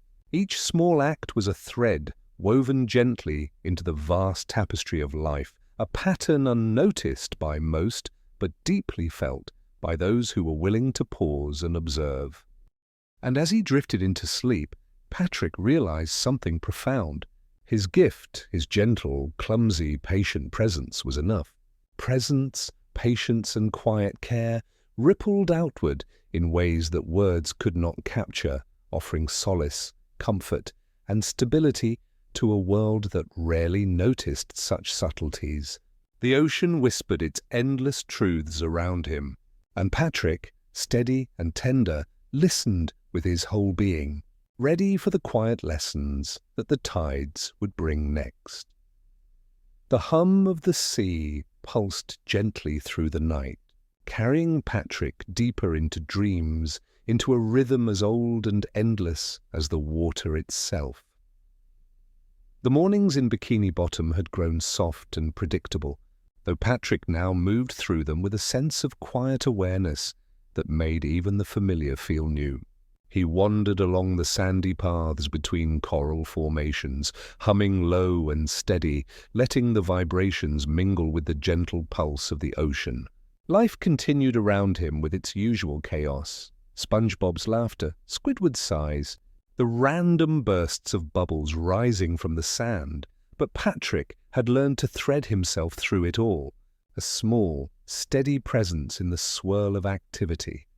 That morning, he found himself near a rocky shoal he had passed countless times without noticing. A tiny crab was caught beneath a tangled cluster of seaweed, its small claws thrashing ineffectively. Patrick crouched carefully, humming softly, letting the vibrations reach the frightened creature. Its movements gradually slowed, its pulse steadied, and with a gentle nudge it slipped free, retreating to safety. Patrick smiled faintly, feeling the quiet satisfaction of an act unnoticed by anyone but himself, a subtle thread woven into the vast tapestry of the ocean's life. SpongeBob arrived moments later, bounding and singing in his usual disorganized fashion. Patrick nodded absent-mindedly, offering a small, calm smile. He did not try to match SpongeBob's energy or even respond in words. He simply allowed his presence to interact with SpongeBob's exuberance, softening it without dampening it, like a gentle tide tempering the flow of water without stopping it. They wandered together toward the jellyfish fields, Patrick noticing the subtle rhythms of the creatures around them, the quick flick of a tail, the anxious pulse of a hidden shrimp, the hesitant movements of a crab retreating into the sand. By afternoon, Patrick had wandered alone toward a shadowed kelp forest, drawn by a faint, insistent vibration. He moved carefully through the swaying fronds, listening closely until he discovered a small octopus tangled in a patch of drifting seaweed. Its pulse was uneven, rapid, and weak, trembling with panic. Patrick knelt beside it, humming softly, letting the vibrations flow through the water and into the creature's tiny body. Slowly, its pulse steadied, its movements smoothed, and it drifted free, gliding gently into the open current. Patrick's chest felt warm with quiet satisfaction. These moments, small, unnoticed, and fragile, were the ones that mattered most to him. Later, he wandered past Squidward's home, noting the octopus sitting at his easel. Squidward's movements were sharp and tense, paintbrush lifted mid-stroke. Patrick crouched nearby, humming low, steady vibrations threading subtly through the water. The brush strokes softened, tension eased from Squidward's shoulders, and though he did not acknowledge it, Patrick sensed a momentary relief in his friend's posture. No recognition was needed. The quiet act of presence alone had shaped the moment. As the sun sank toward the horizon, Patrick wandered to his favorite resting spot beneath a coral canopy, where the first stars were beginning to shimmer faintly above the water's surface. He lay back, closing his eyes, feeling the hum of the ocean thread through him, merging with the slow rhythm of his heartbeat. He reflected on the subtle patterns he had woven that day, the freed crab, the small octopus, Squidward's eased tension, SpongeBob's laughter tempered in harmony with his calm. Each tiny act had its own pulse, its own place in the vast rhythm of life, and Patrick, clumsy and patient, had become a small, steady part of that pattern. He thought about the lessons that had settled into him over the months. Listening was not about words, action, or recognition. It was about presence, patience, and understanding. It was about offering space for life to unfold in its own rhythm, a gentle, stabilizing force amid the unpredictable currents of the world. Patrick realized that this quiet attentiveness was his true gift, subtle yet profound, capable of touching lives in ways that spectacle never could. Night fell fully, the water darkening to deep sapphire and the stars reflected faintly in the ripples above. Patrick's breathing slowed, matching the gentle pulse of the ocean, letting it carry him towards sleep. The small victories of the day, the animals freed, the friends eased, the subtle currents calmed, settled softly into his chest, leaving a quiet sense of fulfillment. He understood, more deeply than before, that his role was not to control, to rescue, or to perform, but simply to be present. Presence, patience, and quiet care had power, subtle but enduring, and Patrick's gentle attention had become a stabilizing thread in the ever-shifting rhythms of life. And as he drifted into sleep beneath the coral canopy, the ocean hummed its endless song around him, carrying him gently into dreams. Patrick, clumsy yet tender, patient yet profoundly aware, lay wrapped in the rhythm of the world, ready for the quiet lessons that the tides would bring next. The mornings in Bikini Bottom had taken on a gentle, unhurried rhythm, like a soft current flowing endlessly beneath the surface. Patrick moved through the day with a quiet awareness, humming softly as he wandered along the sandy paths, letting his presence blend with the gentle pulse of the ocean. Even SpongeBob's boundless energy, Squidward's sharp sighs, and the occasional burst of bubbles did not disturb him. He had learned to follow the hidden rhythms of the world, noticing subtle tremors that others overlooked and responding with patience and calm, not words or force. That morning, Patrick found himself near a coral-strewn shoal where a small school of fish darted anxiously between rocks. Their movements were jittery, pulses irregular, and fear shimmered in their tiny bodies. Patrick crouched slowly, humming low and steady, allowing the vibrations to flow through the water and mingle with the tremors of the fish.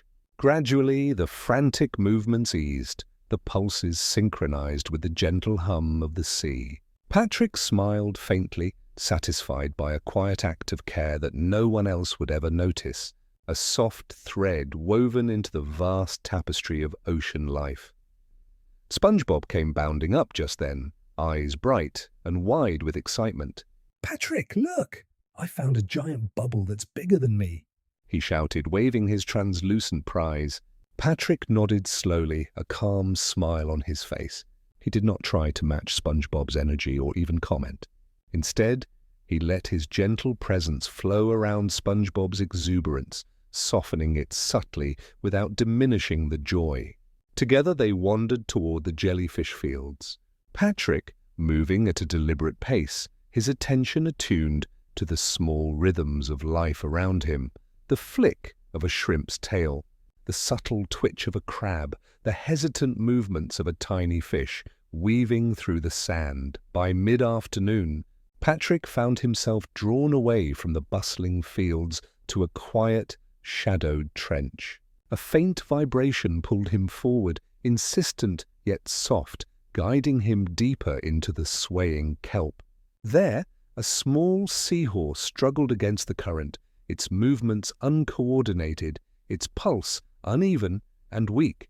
Patrick knelt beside it, humming gently, letting the vibrations flow through the water and into the creature's tiny body. Slowly, the seahorse's pulse steadied, its movements smoothed, and it drifted gracefully into the current. Patrick felt a quiet warmth in his chest, the satisfaction of a small, unseen act of care that rippled outward in ways he could sense but not fully explain. Later, he wandered past Squidward's home and saw the octopus at his easel once again. Squidward's brushstrokes were sharp, tense, and hurried, his shoulders tight with strain. Patrick crouched nearby, humming low and steady, letting the subtle vibrations thread through the water toward the anxious octopus. Gradually, the tension in Squidward's movements eased, the brush strokes softened, and though Squidward did not acknowledge it, Patrick felt a subtle relief radiate from him. No words were needed. The quiet act of presence alone was enough to shift the moment. As the sun dipped toward the horizon, casting long shadows across the sand, Patrick wandered back to his favorite resting spot beneath a coral canopy. The first stars appeared above the water, faint pinpricks of light scattering across the darkened waves. Patrick lay back, letting the hum of the ocean weave through him, merging with the rhythm of his own heartbeat. He reflected on the day's subtle patterns. The school of fish eased, the seahorse freed, Squidward's tension softened, SpongeBob's energy balanced in quiet harmony. Each small act was a thread woven into the vast rhythm of life, invisible to most but profoundly felt in its quiet influence. Patrick thought about the lessons that had taken root in him over the months. Listening was not about action, words, or recognition. It was about presence, patience, and understanding. It was about holding space for life to unfold in its own rhythm, gently supporting without forcing, caring without demanding acknowledgement. He realized that this quiet attentiveness was a true gift, subtle yet powerful, able to touch the world in ways that spectacle never could. Night fell fully, the water darkening to deep indigo, and the stars above shimmered faintly through the waves. Patrick's breathing slowed, matching the ocean's gentle pulse, allowing it to carry him towards sleep. The small victories of the day, the school of fish calmed, the seahorse freed, Squidward's tension eased, SpongeBob's laughter softened, settled into him, leaving a quiet sense of fulfillment and peace. Patrick understood, more deeply than ever, that his role was not to control or perform, not to rescue or demand recognition. His presence, patience, and quiet care were enough. Even the smallest attentiveness could ripple outward in unseen ways, offering comfort, solace, and stability to the world. And as he drifted into sleep beneath the coral canopy, wrapped in the ocean's gentle lullaby, Patrick felt steady, tender, and fully awake to the soft, endless rhythm of life that pulsed beneath the waves. The days in Bikini Bottom had settled into a gentle, unhurried rhythm, and Patrick moved through them with a quiet awareness that made the ordinary feel subtly extraordinary. He wandered along sandy paths, humming low and steady, letting the vibrations thread through the water, blending with the gentle pulse of the ocean. Even SpongeBob's boundless energy, Squidward's sharp sighs, and the occasional burst of bubbles no longer startled him. He had learned to follow the subtle currents of life, to notice the tremors and rhythms invisible to most, and to respond with patience and presence rather than words or action. That morning, Patrick wandered to a familiar rocky shoal, where a tiny crab struggled beneath a tangle of seaweed. Its claws flailed helplessly, pulse rapid and uneven. Patrick knelt slowly beside it, humming low and steady. The vibrations carried through the water, threading gently into the crab's anxious rhythm. Gradually, its movements slowed, pulse steadied, and it wriggled free, retreating into the shelter of nearby rocks. Patrick smiled softly, satisfied not by recognition, but by the quiet act of care he had offered. It was small, unnoticed by anyone else, yet it mattered in ways that could not be measured. SpongeBob arrived moments later, bounding and singing nonsensical lyrics about jellyfish and adventure. Patrick nodded absent-mindedly, offering a calm smile. He did not try to match SpongeBob's energy or even respond.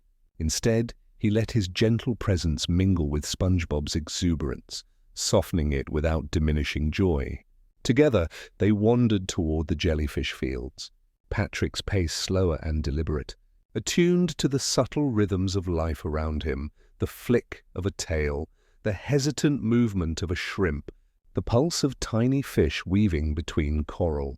By afternoon, Patrick felt a faint, insistent vibration guiding him toward the edge of a shadowed kelp forest. There, a small seahorse struggled against the current, its movements uncoordinated, pulse weak and uneven. Patrick knelt beside it, humming softly, letting the vibrations flow into the creature's tiny body. Gradually, its pulse steadied, movements smoothed, and it drifted gracefully into the current. Patrick felt warmth in his chest, the quiet satisfaction of a small, unseen act that rippled outward in ways imperceptible to the world, but profoundly felt by life itself. Later, he wandered past Squidward's home and noticed the octopus at his easel. Squidward's brushstrokes were sharp, tense, hurried, and his shoulders tight with strain.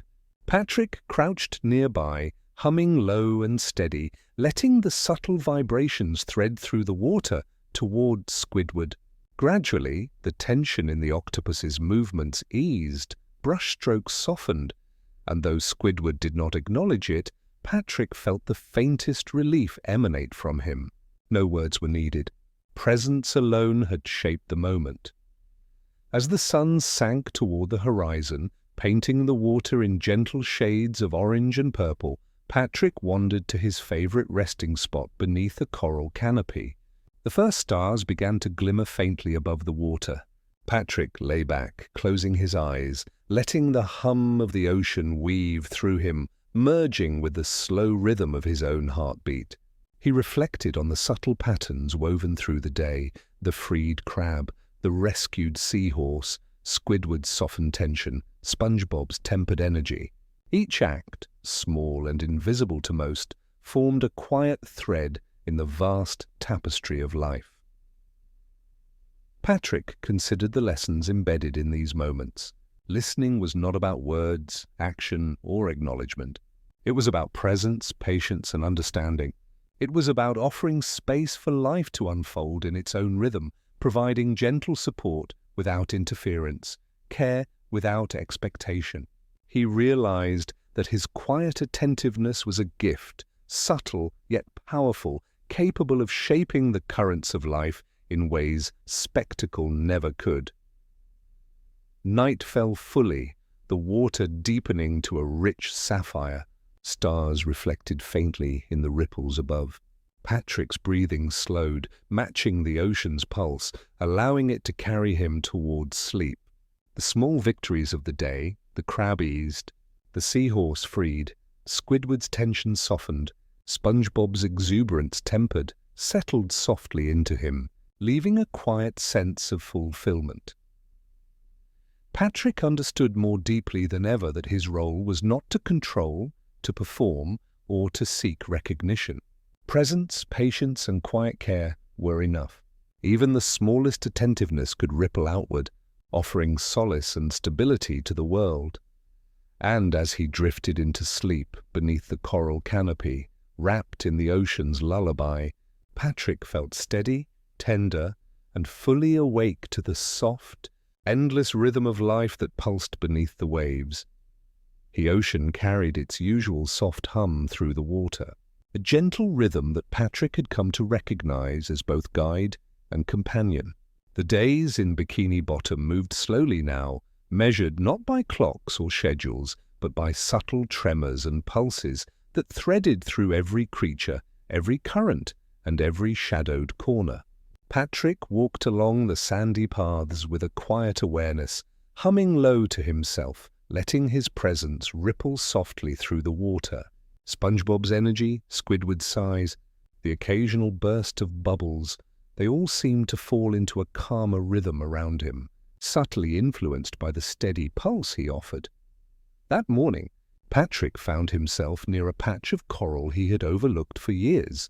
A tiny shrimp had become entangled in a cluster of swaying anemones, its frantic movements reflecting a pulse, irregular and fearful.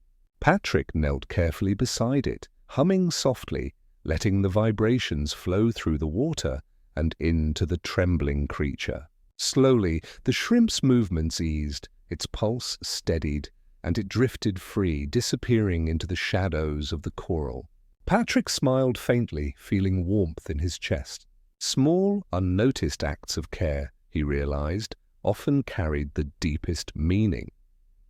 SpongeBob appeared a few moments later, bounding with his usual exuberance, eyes bright with excitement.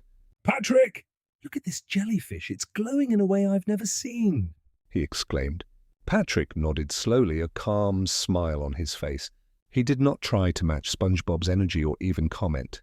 Instead, He allowed his gentle presence to mingle with SpongeBob's boundless enthusiasm, softening it just enough to temper the chaos without diminishing the joy. Together, they wandered toward the jellyfish fields. Patrick attuned to the subtle rhythms of life around them, the anxious flick of a fin, the nervous flutter of a small crab, the hesitant movements of tiny fish weaving through the sand. By midday, Patrick had drifted away from the bustling fields, drawn toward a shadowed trench by a faint, insistent vibration beneath the water. There, he discovered a young sea turtle caught in a tangle of kelp, struggling with uneven, rapid movements and a weak, erratic pulse. Patrick knelt beside it, humming low and steady, letting the vibrations flow into the turtle's tiny body. Gradually, its pulse steadied, movement smoothed, and it glided gracefully into the current. Patrick felt a quiet warmth of satisfaction. These moments, small and invisible to the wider world, were the ones that mattered most, shaping life in ways only patience and attentiveness could achieve. Later, Patrick wandered past Squidward's home, noticing the octopus at his easel once again. Squidward's brushstrokes were tense and jagged, his shoulders rigid with strain. Patrick crouched nearby, humming low, steady vibrations threading gently through the water. Slowly, Squidward's brushstrokes softened, tension eased from his shoulders, and though he did not acknowledge it, Patrick sensed a small, fleeting relief. Presence alone had altered the moment, no words or action necessary. As the sun began to set, casting long shadows across the sand, Patrick wandered back to his favorite resting spot beneath a coral canopy. The first stars appeared, shimmering faintly above the water's surface. Patrick lay back, closing his eyes, letting the hum of the ocean thread through him, merging with the rhythm of his own heartbeat. He reflected on the subtle acts of the day, the freed shrimp, the rescued sea turtle, Squidward's eased tension, SpongeBob's joyful energy tempered by calm. Each small gesture was a thread woven into the vast tapestry of life, invisible to most, but profoundly influential. Patrick considered the lessons that had taken root in him over the months. Listening was not about words, action, or recognition. It was about presence, patience, and understanding. It was about offering space for life to unfold in its own rhythm, supporting gently without interference, caring without expectation.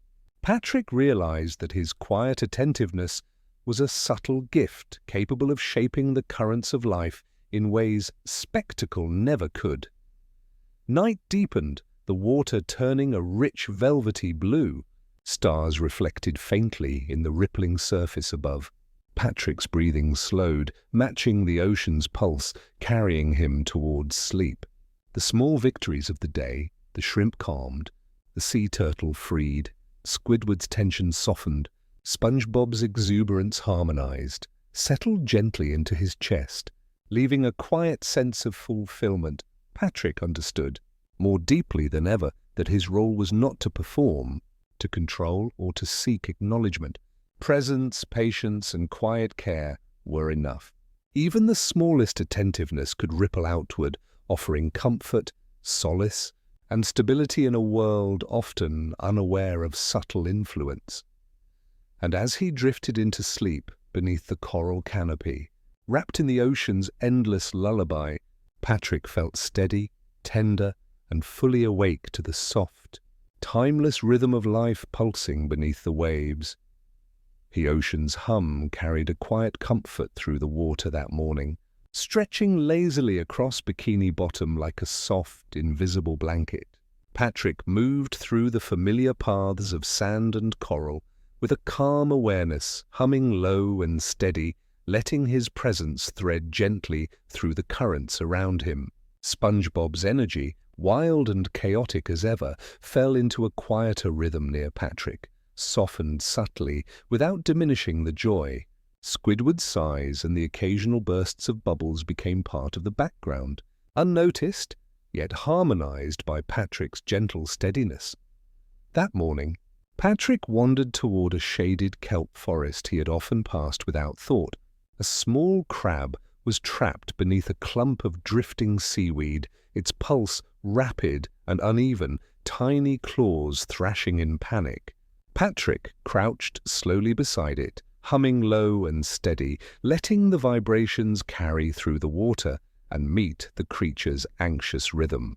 Gradually, the crab's movements eased, its pulse steadied, and it wriggled free, retreating beneath the protective coral. Patrick smiled softly, not for recognition, but because the subtle act of care had shifted the day, rippling outward in ways invisible to most but deeply felt by life itself. SpongeBob appeared moments later, bounding along the sandy path, eyes bright with excitement. Patrick, I found a jellyfish that's glowing pink. Isn't it amazing? He exclaimed. Patrick nodded slowly, offering a quiet smile. He did not attempt to match SpongeBob's energy or speak. Instead, he allowed his calm presence to mingle with SpongeBob's exuberance, softening it without diminishing the joy. They wandered together toward the jellyfish fields, Patrick's attention drawn to the subtle rhythms around them, the flick of a shrimp's tail, the hesitant movement of a passing fish, the tiny pulses of life hidden among coral and sand. By midday, Patrick felt a gentle tug beneath the water, a subtle vibration guiding him away from the busy fields toward a shadowed trench. There, a young seahorse struggled against the current, uncoordinated and weak, its pulse irregular. Patrick knelt beside it, humming softly, letting the vibrations flow into the seahorse's trembling body. Slowly, its movements became smooth, its pulse steady, and it drifted gracefully into the open water. Patrick felt warmth in his chest, a quiet satisfaction from the small, unnoticed act of care. These subtle gestures, he realized, often carried more meaning than the loudest acts of attention. Later, Patrick wandered past Squidward's house, finding the octopus at his easel once again. Squidward's brushstrokes were sharp, hurried, and tense, his shoulders rigid with strain. Patrick crouched nearby, humming low, allowing steady vibrations to thread through the water. Gradually, Squidward's brush softened, tension eased from his shoulders, and though he did not acknowledge Patrick's presence, the octopus relaxed just enough to feel a fleeting sense of relief. Presence alone, Patrick understood, was sometimes the most profound gift one could offer. As the sun dipped toward the horizon, painting the water in gentle shades of orange and violet, Patrick returned to his favorite resting spot beneath a coral canopy. The first stars shimmered faintly above the surface, their light reflecting in the ripples of the water. Patrick lay back, letting the ocean's hum thread through him, merging with the slow rhythm of his heartbeat. He thought about the subtle patterns woven through the day, the freed crab, the rescued seahorse, Squidward's softened tension, SpongeBob's energy tempered in harmony. Each small act, unnoticed by most, was a thread in the vast, living tapestry of the ocean, shaping its rhythm quietly but meaningfully. Patrick reflected on the lessons the ocean had taught him over the months. Listening was not about words, actions, or recognition. It was about presence, patience, and understanding. It was about creating space for life to unfold naturally, supporting gently without interference, caring without expectation. Patrick realized that this quiet attentiveness was a subtle form of influence, powerful not because it was seen, but because it resonated deeply, rippling outward in ways the eye could not perceive. Night settled over the ocean, the water turning deep indigo, stars scattered faintly in the rippling surface above. Patrick's breathing slowed, matching the ocean's pulse, allowing it to carry him toward sleep.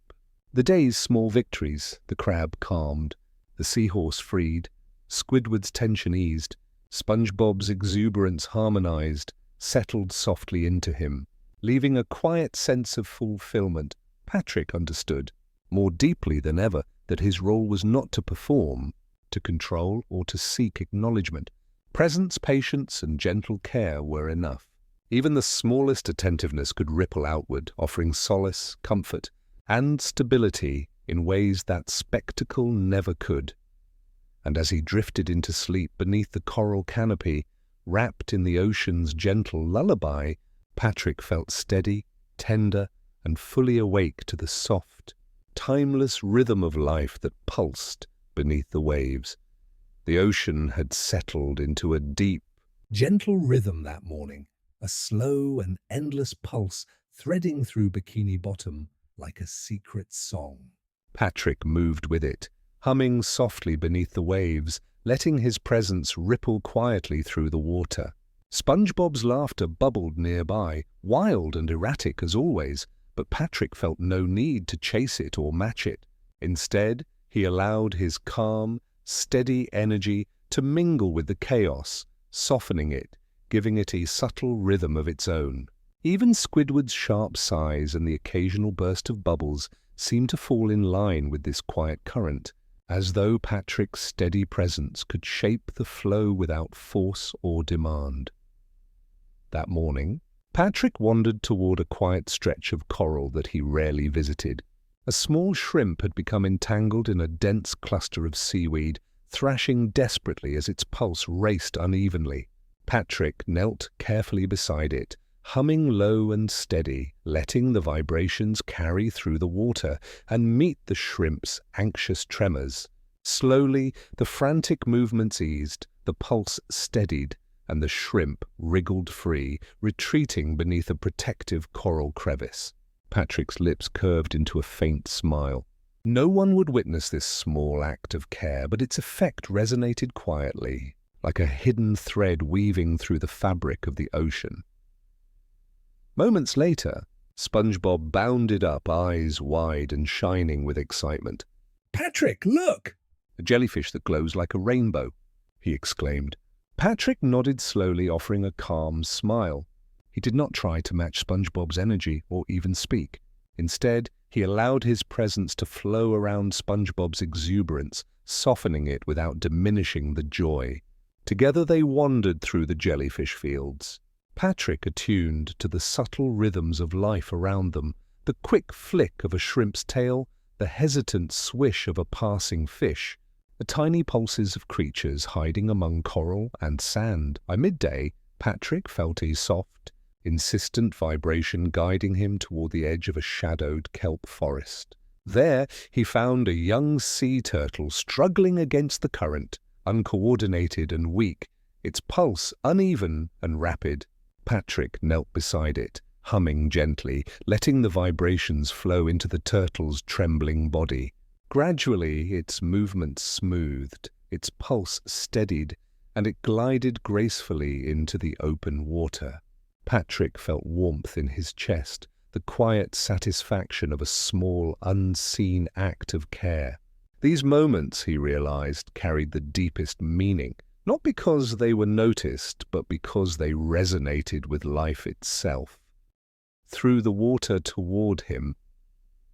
Gradually, Squidward's brush softened, tension eased from his shoulders, and though he did not acknowledge Patrick's presence, the octopus relaxed ever so slightly. Presence alone had shaped the moment, quietly, without expectation or words. As the sun began to dip beneath the horizon, painting the ocean in gentle shades of orange and purple, Patrick returned to his favorite resting spot beneath a coral canopy. The first stars shimmered faintly above the surface, their light reflecting in the ripples of the water. Patrick lay back, closing his eyes, letting the hum of the ocean merge with the rhythm of his heartbeat. He thought about the subtle threads of the day, the freed shrimp, the rescued sea turtle, Squidward's softened tension, SpongeBob's tempered energy. Each small gesture was a part of the vast, living tapestry of the ocean, shaping its rhythm quietly but profoundly. Patrick reflected on the lessons embedded in these gentle days. Listening was not about words, action, or recognition. It was about presence, patience, and understanding.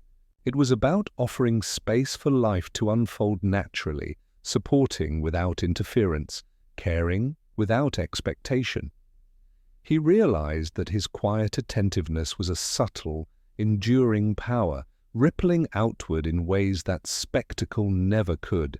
Night settled fully over the ocean, the water turning deep indigo, and stars reflected faintly in the rippling surface above. Patrick's breathing slowed, matching the ocean's gentle pulse, carrying him towards sleep.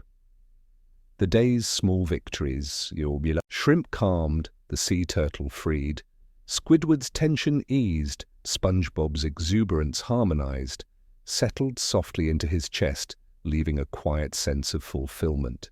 Patrick understood more deeply than ever that his role was not to perform, control, or seek recognition.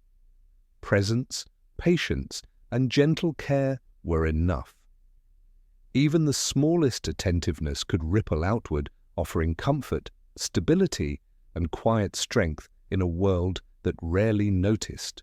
And as he drifted into sleep beneath the coral canopy, wrapped in the ocean's endless lullaby, Patrick felt tender, steady, and fully awake to the soft, timeless rhythm of life that pulsed beneath the waves.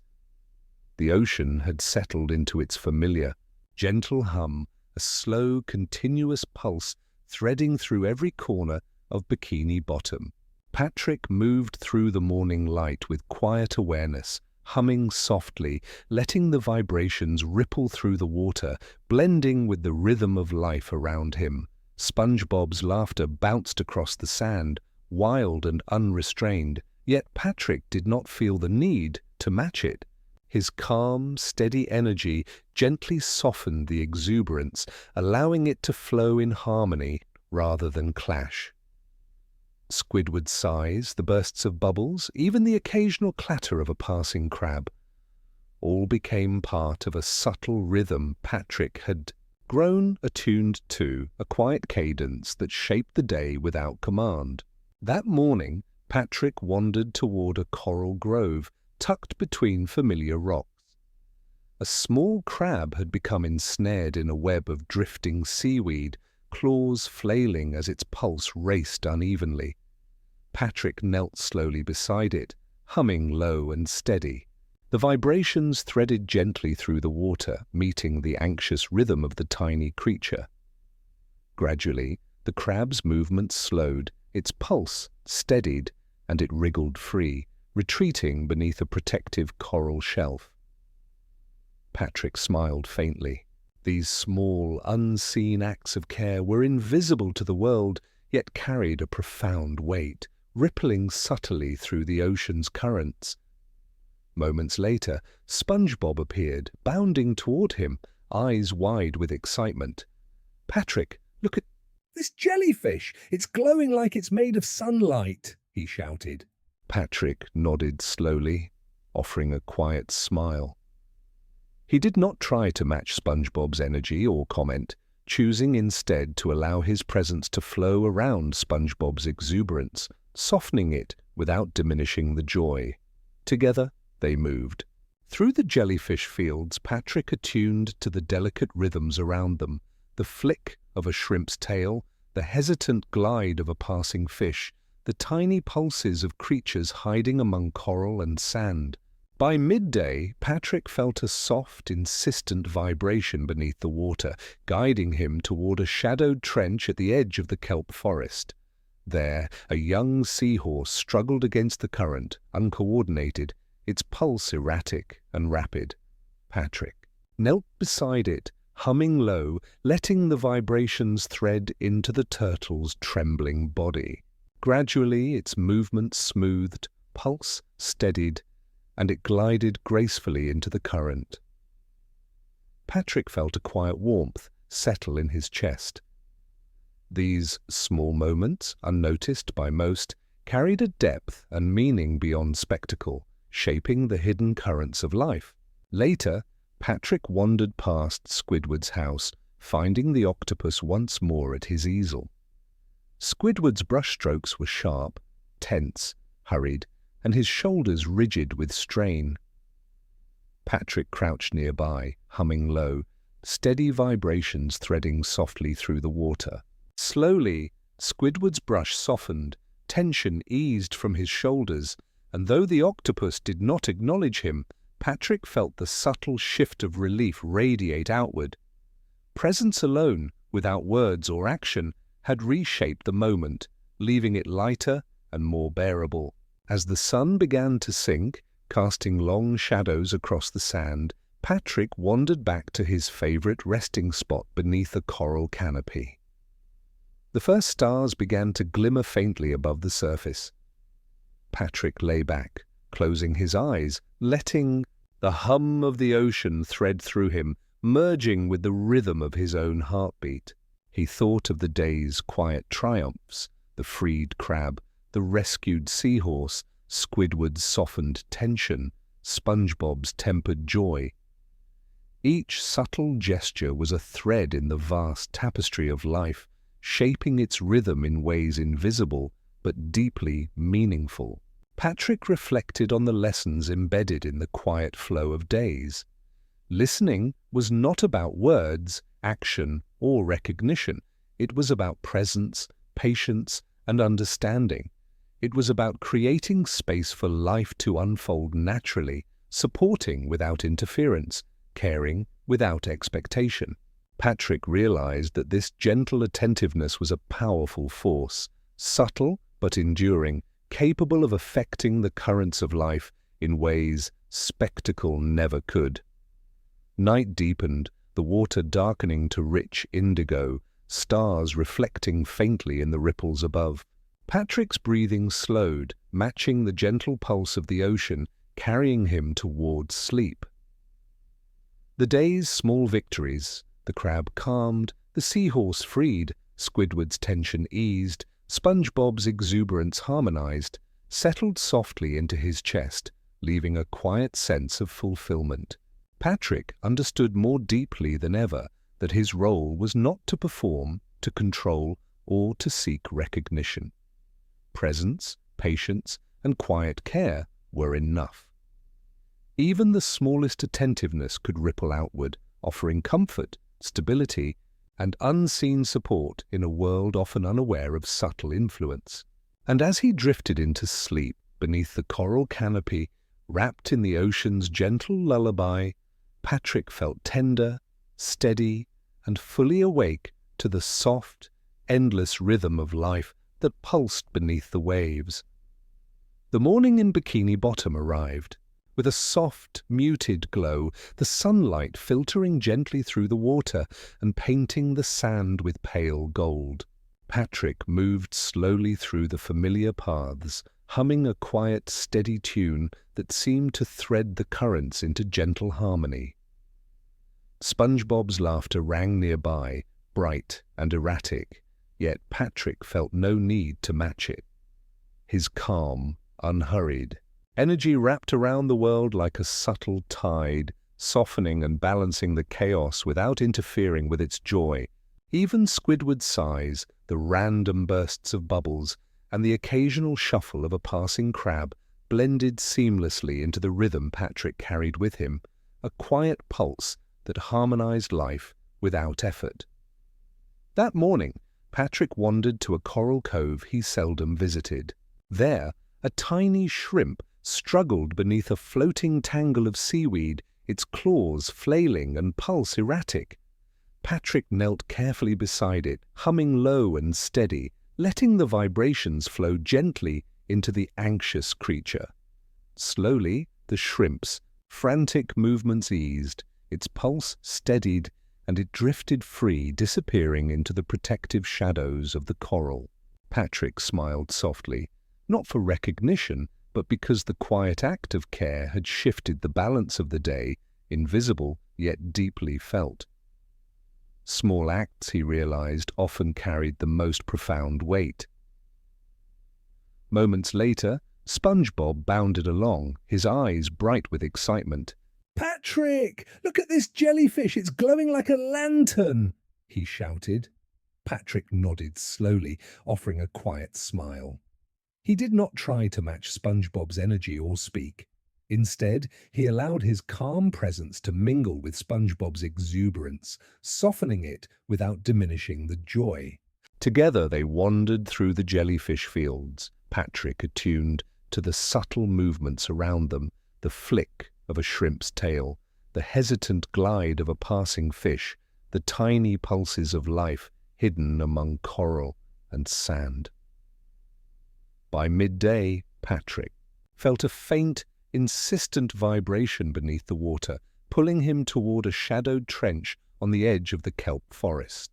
There, a young sea turtle struggled against the current, uncoordinated and weak, pulse rapid and uneven. Patrick knelt beside it, humming low, letting the vibrations thread gently into the creature's trembling body. Gradually, its movements smoothed, pulse steadied, and it drifted gracefully into the open current. Patrick felt warmth settle quietly in his chest. These small moments, unnoticed by most, carried a depth beyond spectacle, shaping the hidden currents of life in ways that could not be measured. Later, Patrick wandered past Squidward's home, finding the octopus at his easel once again. Squidward's brushstrokes were sharp, hurried, and tense, shoulders rigid with strain. Patrick crouched nearby, humming softly, letting his gentle vibrations thread through the water. Slowly, Squidward's movements softened, tension eased from his shoulders, and though he did not acknowledge Patrick, the octopus's posture relaxed slightly. Presence alone had shifted the moment, quiet and profound without words or action. As the sun sank toward the horizon, casting long shadows across the sand, Patrick returned to his favorite resting spot beneath a coral canopy. The first stars shimmered faintly above the surface. Patrick lay back, closing his eyes, letting the ocean's hum merge with the rhythm of his heartbeat. He reflected on the subtle patterns woven through the day, the freed shrimp, the rescued sea turtle, Squidward's softened tension, SpongeBob's energy tempered by calm. Each act, small and unseen, was a thread in the vast tapestry of life, shaping the ocean's rhythm in ways invisible yet deeply significant. Patrick thought about the lessons embedded in these quiet days. Listening was not about words, actions, or recognition. It was about presence, patience, and understanding. It was about giving space for life to unfold naturally, supporting gently without interference, caring without expectation. Patrick realized that this quiet attentiveness was a subtle yet powerful force, capable of shaping life's currents in ways spectacle never could. Night fell fully, the water darkening to deep sapphire, stars reflecting faintly in the ripples above. Patrick's breathing slowed, matching the pulse of the ocean, carrying him towards sleep. The day's small victories, the shrimp calmed, the sea turtle freed, Squidward's tension eased, SpongeBob's exuberance harmonized, settled softly into his chest, leaving a quiet sense of fulfillment.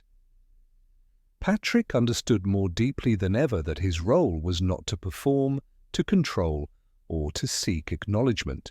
Presence, patience, and quiet care were enough. Even the smallest attentiveness could ripple outward, offering comfort, stability, and unseen strength to the world. And as he drifted into sleep beneath the coral canopy, wrapped in the ocean's lullaby, Patrick felt tender, steady, and fully awake to the soft, timeless rhythm of life pulsing beneath the waves. The ocean moved with a slow, unhurried rhythm that morning, its gentle currents weaving softly through Bikini Bottom. Patrick walked along familiar sandy paths, humming low and steady, letting his presence thread quietly through the water. SpongeBob's laughter bounced across the coral like sunlight through ripples, bright and erratic. Yet Patrick felt no need to chase or match it. Instead, his calm energy wrapped around the day, softening chaos without dampening joy. Even Squidward's sighs, the occasional burst of bubbles, and the shuffle of passing crabs blended seamlessly into the quiet pulse he carried. a subtle harmony that touched the lives around him without demand or expectation. That morning, Patrick wandered to a small coral alcove he rarely visited. A tiny shrimp had become trapped beneath a floating tangle of seaweed, its claws flailing and pulse erratic. Patrick knelt beside it, humming low and steady, allowing the vibrations to thread through the water into the frightened creature. Slowly, the frantic movements eased, its pulse steadied, and the shrimp wriggled free, disappearing into a safe crevice. Patrick smiled faintly, not for acknowledgement, but because the quiet act of care had shifted the balance of the day. These small, unseen gestures, he realized, carried profound meaning. Moments later, SpongeBob appeared, bounding with excitement. "Patrick!" "Look at this jellyfish, it's glowing like the stars above," he exclaimed. Patrick nodded slowly, offering a quiet smile. He did not try to match SpongeBob's energy or speak. Instead, he allowed his presence to mingle with SpongeBob's exuberance, softening it without diminishing joy. Together they wandered through the jellyfish fields. Patrick attuned to the subtle rhythms of life around them, the flick of a shrimp's tail, the hesitant glide of a small fish, the pulses of creatures hiding among coral and sand. By midday, Patrick felt a soft, insistent vibration beneath the water, drawing him toward the shadowed edge of a kelp forest. There, a young sea turtle struggled against the current, uncoordinated and weak, pulse rapid and uneven. Patrick knelt beside it, humming softly, letting the vibrations thread gently into its trembling body. Gradually, its movements smoothed, pulse steadied, and it glided gracefully into the open water. Patrick felt warmth in his chest, the quiet satisfaction of a small, unnoticed act of care. These moments, subtle and unseen, often carried the deepest meaning. Later, Patrick wandered past Squidward's home, where the octopus sat at his easel. Squidward's brushstrokes were sharp and tense, his shoulders rigid with strain. Patrick crouched nearby, humming low and steady, letting vibrations flow subtly through the water. Slowly, Squidward's movements softened, tension eased from his shoulders, and though he did not acknowledge Patrick, a small relief seemed to radiate from him. Presence alone, without words or action, had shifted the moment in a quiet, enduring way. As the sun sank toward the horizon, casting long shadows across the sand, Patrick returned to his favorite resting spot beneath a coral canopy. The first stars appeared, shimmering faintly above the surface. Patrick lay back, closing his eyes, letting the hum of the ocean merge with the rhythm of his heartbeat. He reflected on the day's subtle patterns, the freed shrimp, the rescued sea turtle, Squidward's softened tension, SpongeBob's tempered energy. Each small act, unnoticed by most, was a thread woven into the vast tapestry of life, shaping its rhythm quietly but meaningfully. Patrick thought about the lessons embedded in these days. Listening was not about words, action, or recognition. It was about presence, patience, and understanding. It was about allowing life to unfold naturally, supporting gently without interference, caring without expectation. He realized that his quiet attentiveness was a subtle, enduring force, capable of shaping life's currents in ways that spectacle never could. Night deepened, the water darkening to a rich indigo. Stars reflected faintly in the ripples above. Patrick's breathing slowed, matching the ocean's pulse, carrying him towards sleep. The day's small victories, the shrimp calmed, the sea turtle freed, Squidward's tension eased, SpongeBob's exuberance harmonized, settled softly into his chest, leaving a quiet sense of fulfillment. Patrick understood more deeply than ever that his role was not to perform, control, or seek recognition. Presence, patience, and quiet care were enough. Even the smallest attentiveness could ripple outward, offering comfort, stability, and unseen strength. And as he drifted into sleep beneath the coral canopy, wrapped in the ocean's gentle lullaby, Patrick felt tender, steady, and fully awake to the soft, endless rhythm of life that pulsed beneath the waves.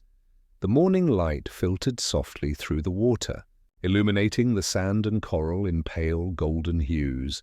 Patrick moved along the familiar paths of Bikini Bottom with a quiet, steady presence, humming low beneath the gentle pulse of the ocean. SpongeBob's laughter rippled through the water nearby, bright and unpredictable, yet Patrick felt no need to chase or mimic it. Instead, his calm energy wrapped around the day, subtly softening chaos and balancing the flow without diminishing its joy. Squidward's sighs, the occasional burst of bubbles, even the shuffle of passing crabs blended naturally into the rhythm Patrick carried, a quiet, unassuming harmony that touched the lives around him without demand or expectation. That morning, Patrick wandered toward a coral cove tucked between familiar rocks. A tiny shrimp was trapped beneath a cluster of floating seaweed, its claws flailing and pulse rapid and uneven. Patrick knelt beside it, humming low and steady, letting the vibrations thread through the water and meet the shrimp's anxious rhythm. Slowly, the frantic movements eased, the pulse steadied, and the shrimp wriggled free, retreating into a sheltered coral crevice. Patrick smiled faintly, not for recognition, but because the quiet act of care had shifted the day's subtle balance. These small, unnoticed gestures, he realized, carried profound significance, rippling outward in ways that could not be measured. Moments later, SpongeBob bounded up, eyes wide and shining. "Patrick, look! This jellyfish is glowing like moonlight," he exclaimed. Patrick nodded slowly, offering a gentle smile. He did not try to match SpongeBob's energy or speak. Instead, he allowed his calm presence to mingle with SpongeBob's exuberance, softening it without diminishing joy. Together they wandered through the jellyfish fields, Patrick attuned to the delicate rhythms around them, the flick of a shrimp's tail, the hesitant glide of a passing fish, the pulses of creatures hiding among coral and sand. By midday, Patrick felt a subtle, insistent vibration beneath the water, guiding him toward the shadowed edge of a kelp forest. There, a young sea turtle struggled against the current, uncoordinated and weak, pulse irregular and rapid. Patrick knelt beside it, humming low, letting the vibrations thread into the turtle's trembling body. Gradually, its movements smoothed, pulse steadied, and it drifted gracefully into the current. Patrick felt warmth settle softly in his chest.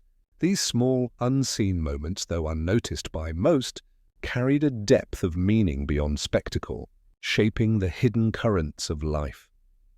Later, Patrick wandered past Squidward's home, finding the octopus at his easel once more. Squidward's brushstrokes were sharp, tense, hurried, shoulders rigid with strain. Patrick crouched nearby, humming softly, letting his gentle vibrations thread through the water. Slowly, Squidward's movements softened, tension eased from his shoulders, and though he did not acknowledge Patrick, a faint relief radiated outward. Presence alone without words or action had quietly shifted the moment, leaving it lighter, more bearable, as the sun dipped toward the horizon, casting long shadows across the sand. Patrick returned to his favorite resting spot beneath a coral canopy. The first stars appeared, shimmering faintly above the surface. Patrick lay back, closing his eyes, letting the hum of the ocean merge with the rhythm of his own heartbeat. He reflected on the subtle acts of the day, the freed shrimp, the rescued sea turtle, Squidward's softened tension, SpongeBob's tempered energy.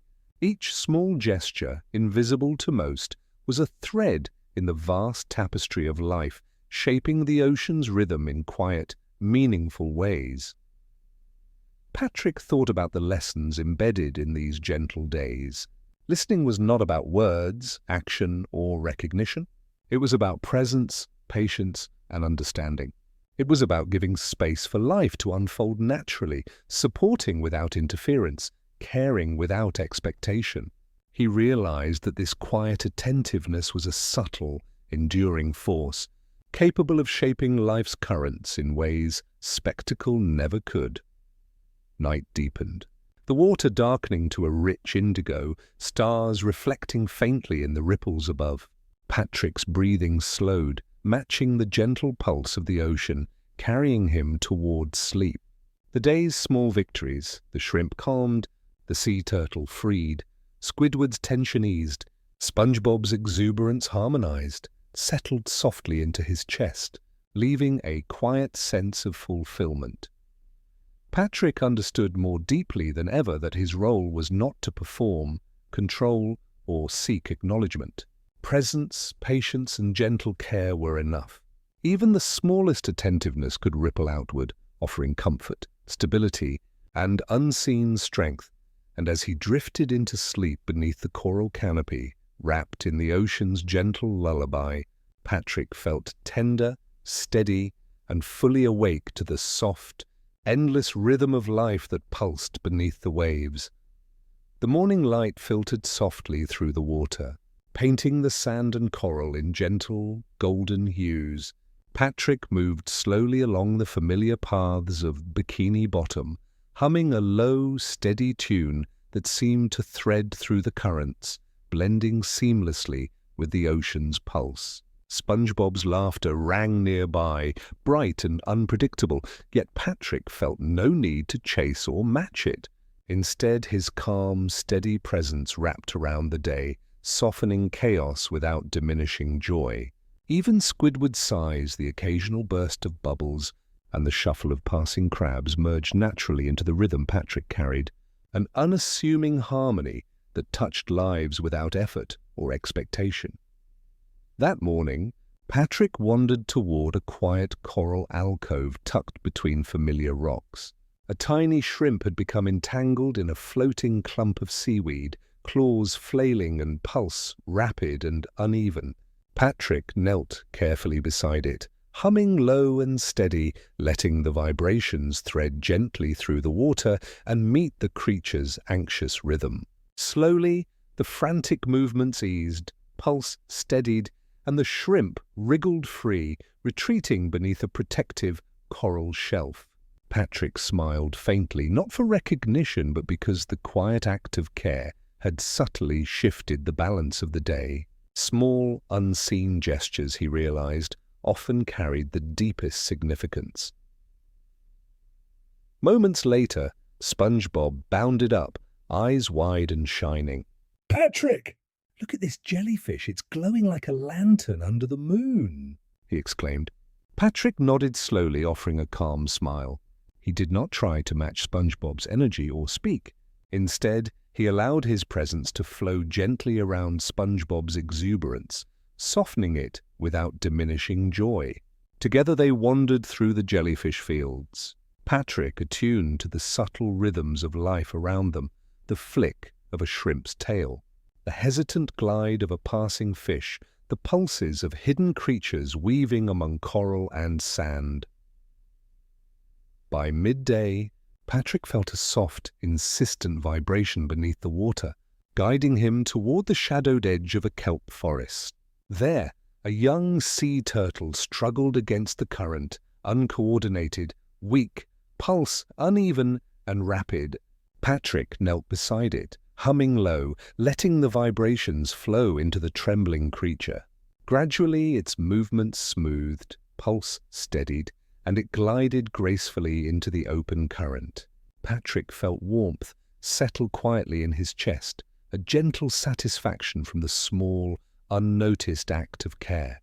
These moments, subtle and unseen, often carried more meaning than any spectacle. Later, Patrick wandered past Squidward's home, finding the octopus at his easel. Squidward's brushstrokes were sharp, tense, hurried, shoulders rigid with strain.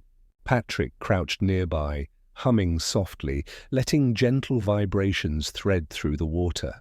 Slowly, Squidward's movements softened, tension eased from his shoulders, and though he did not acknowledge Patrick, a faint relief seemed to radiate outward. Presence alone, without words or action, had quietly reshaped the moment, leaving it lighter and more bearable as the sun sank toward the horizon. Casting long shadows across the sand, Patrick returned to his favorite resting spot beneath a coral canopy. The first stars shimmered faintly above the surface. Patrick lay back, closing his eyes, letting the hum of the ocean merge with the rhythm of his heartbeat. He reflected on the subtle acts of the day, the freed shrimp, the rescued sea turtle, Squidward's softened tension, SpongeBob's tempered energy. Each small gesture, invisible to most, was a thread in the vast tapestry of life, shaping the ocean's rhythm in quiet, meaningful ways. Patrick considered the lessons embedded in these quiet, gentle days. Listening was not about words, action, or recognition. It was about presence, patience, and understanding. It was about giving space for life to unfold naturally, supporting without interference, caring without expectation. He realized that this quiet attentiveness was a subtle, enduring force, capable of shaping life's currents in ways spectacle never could.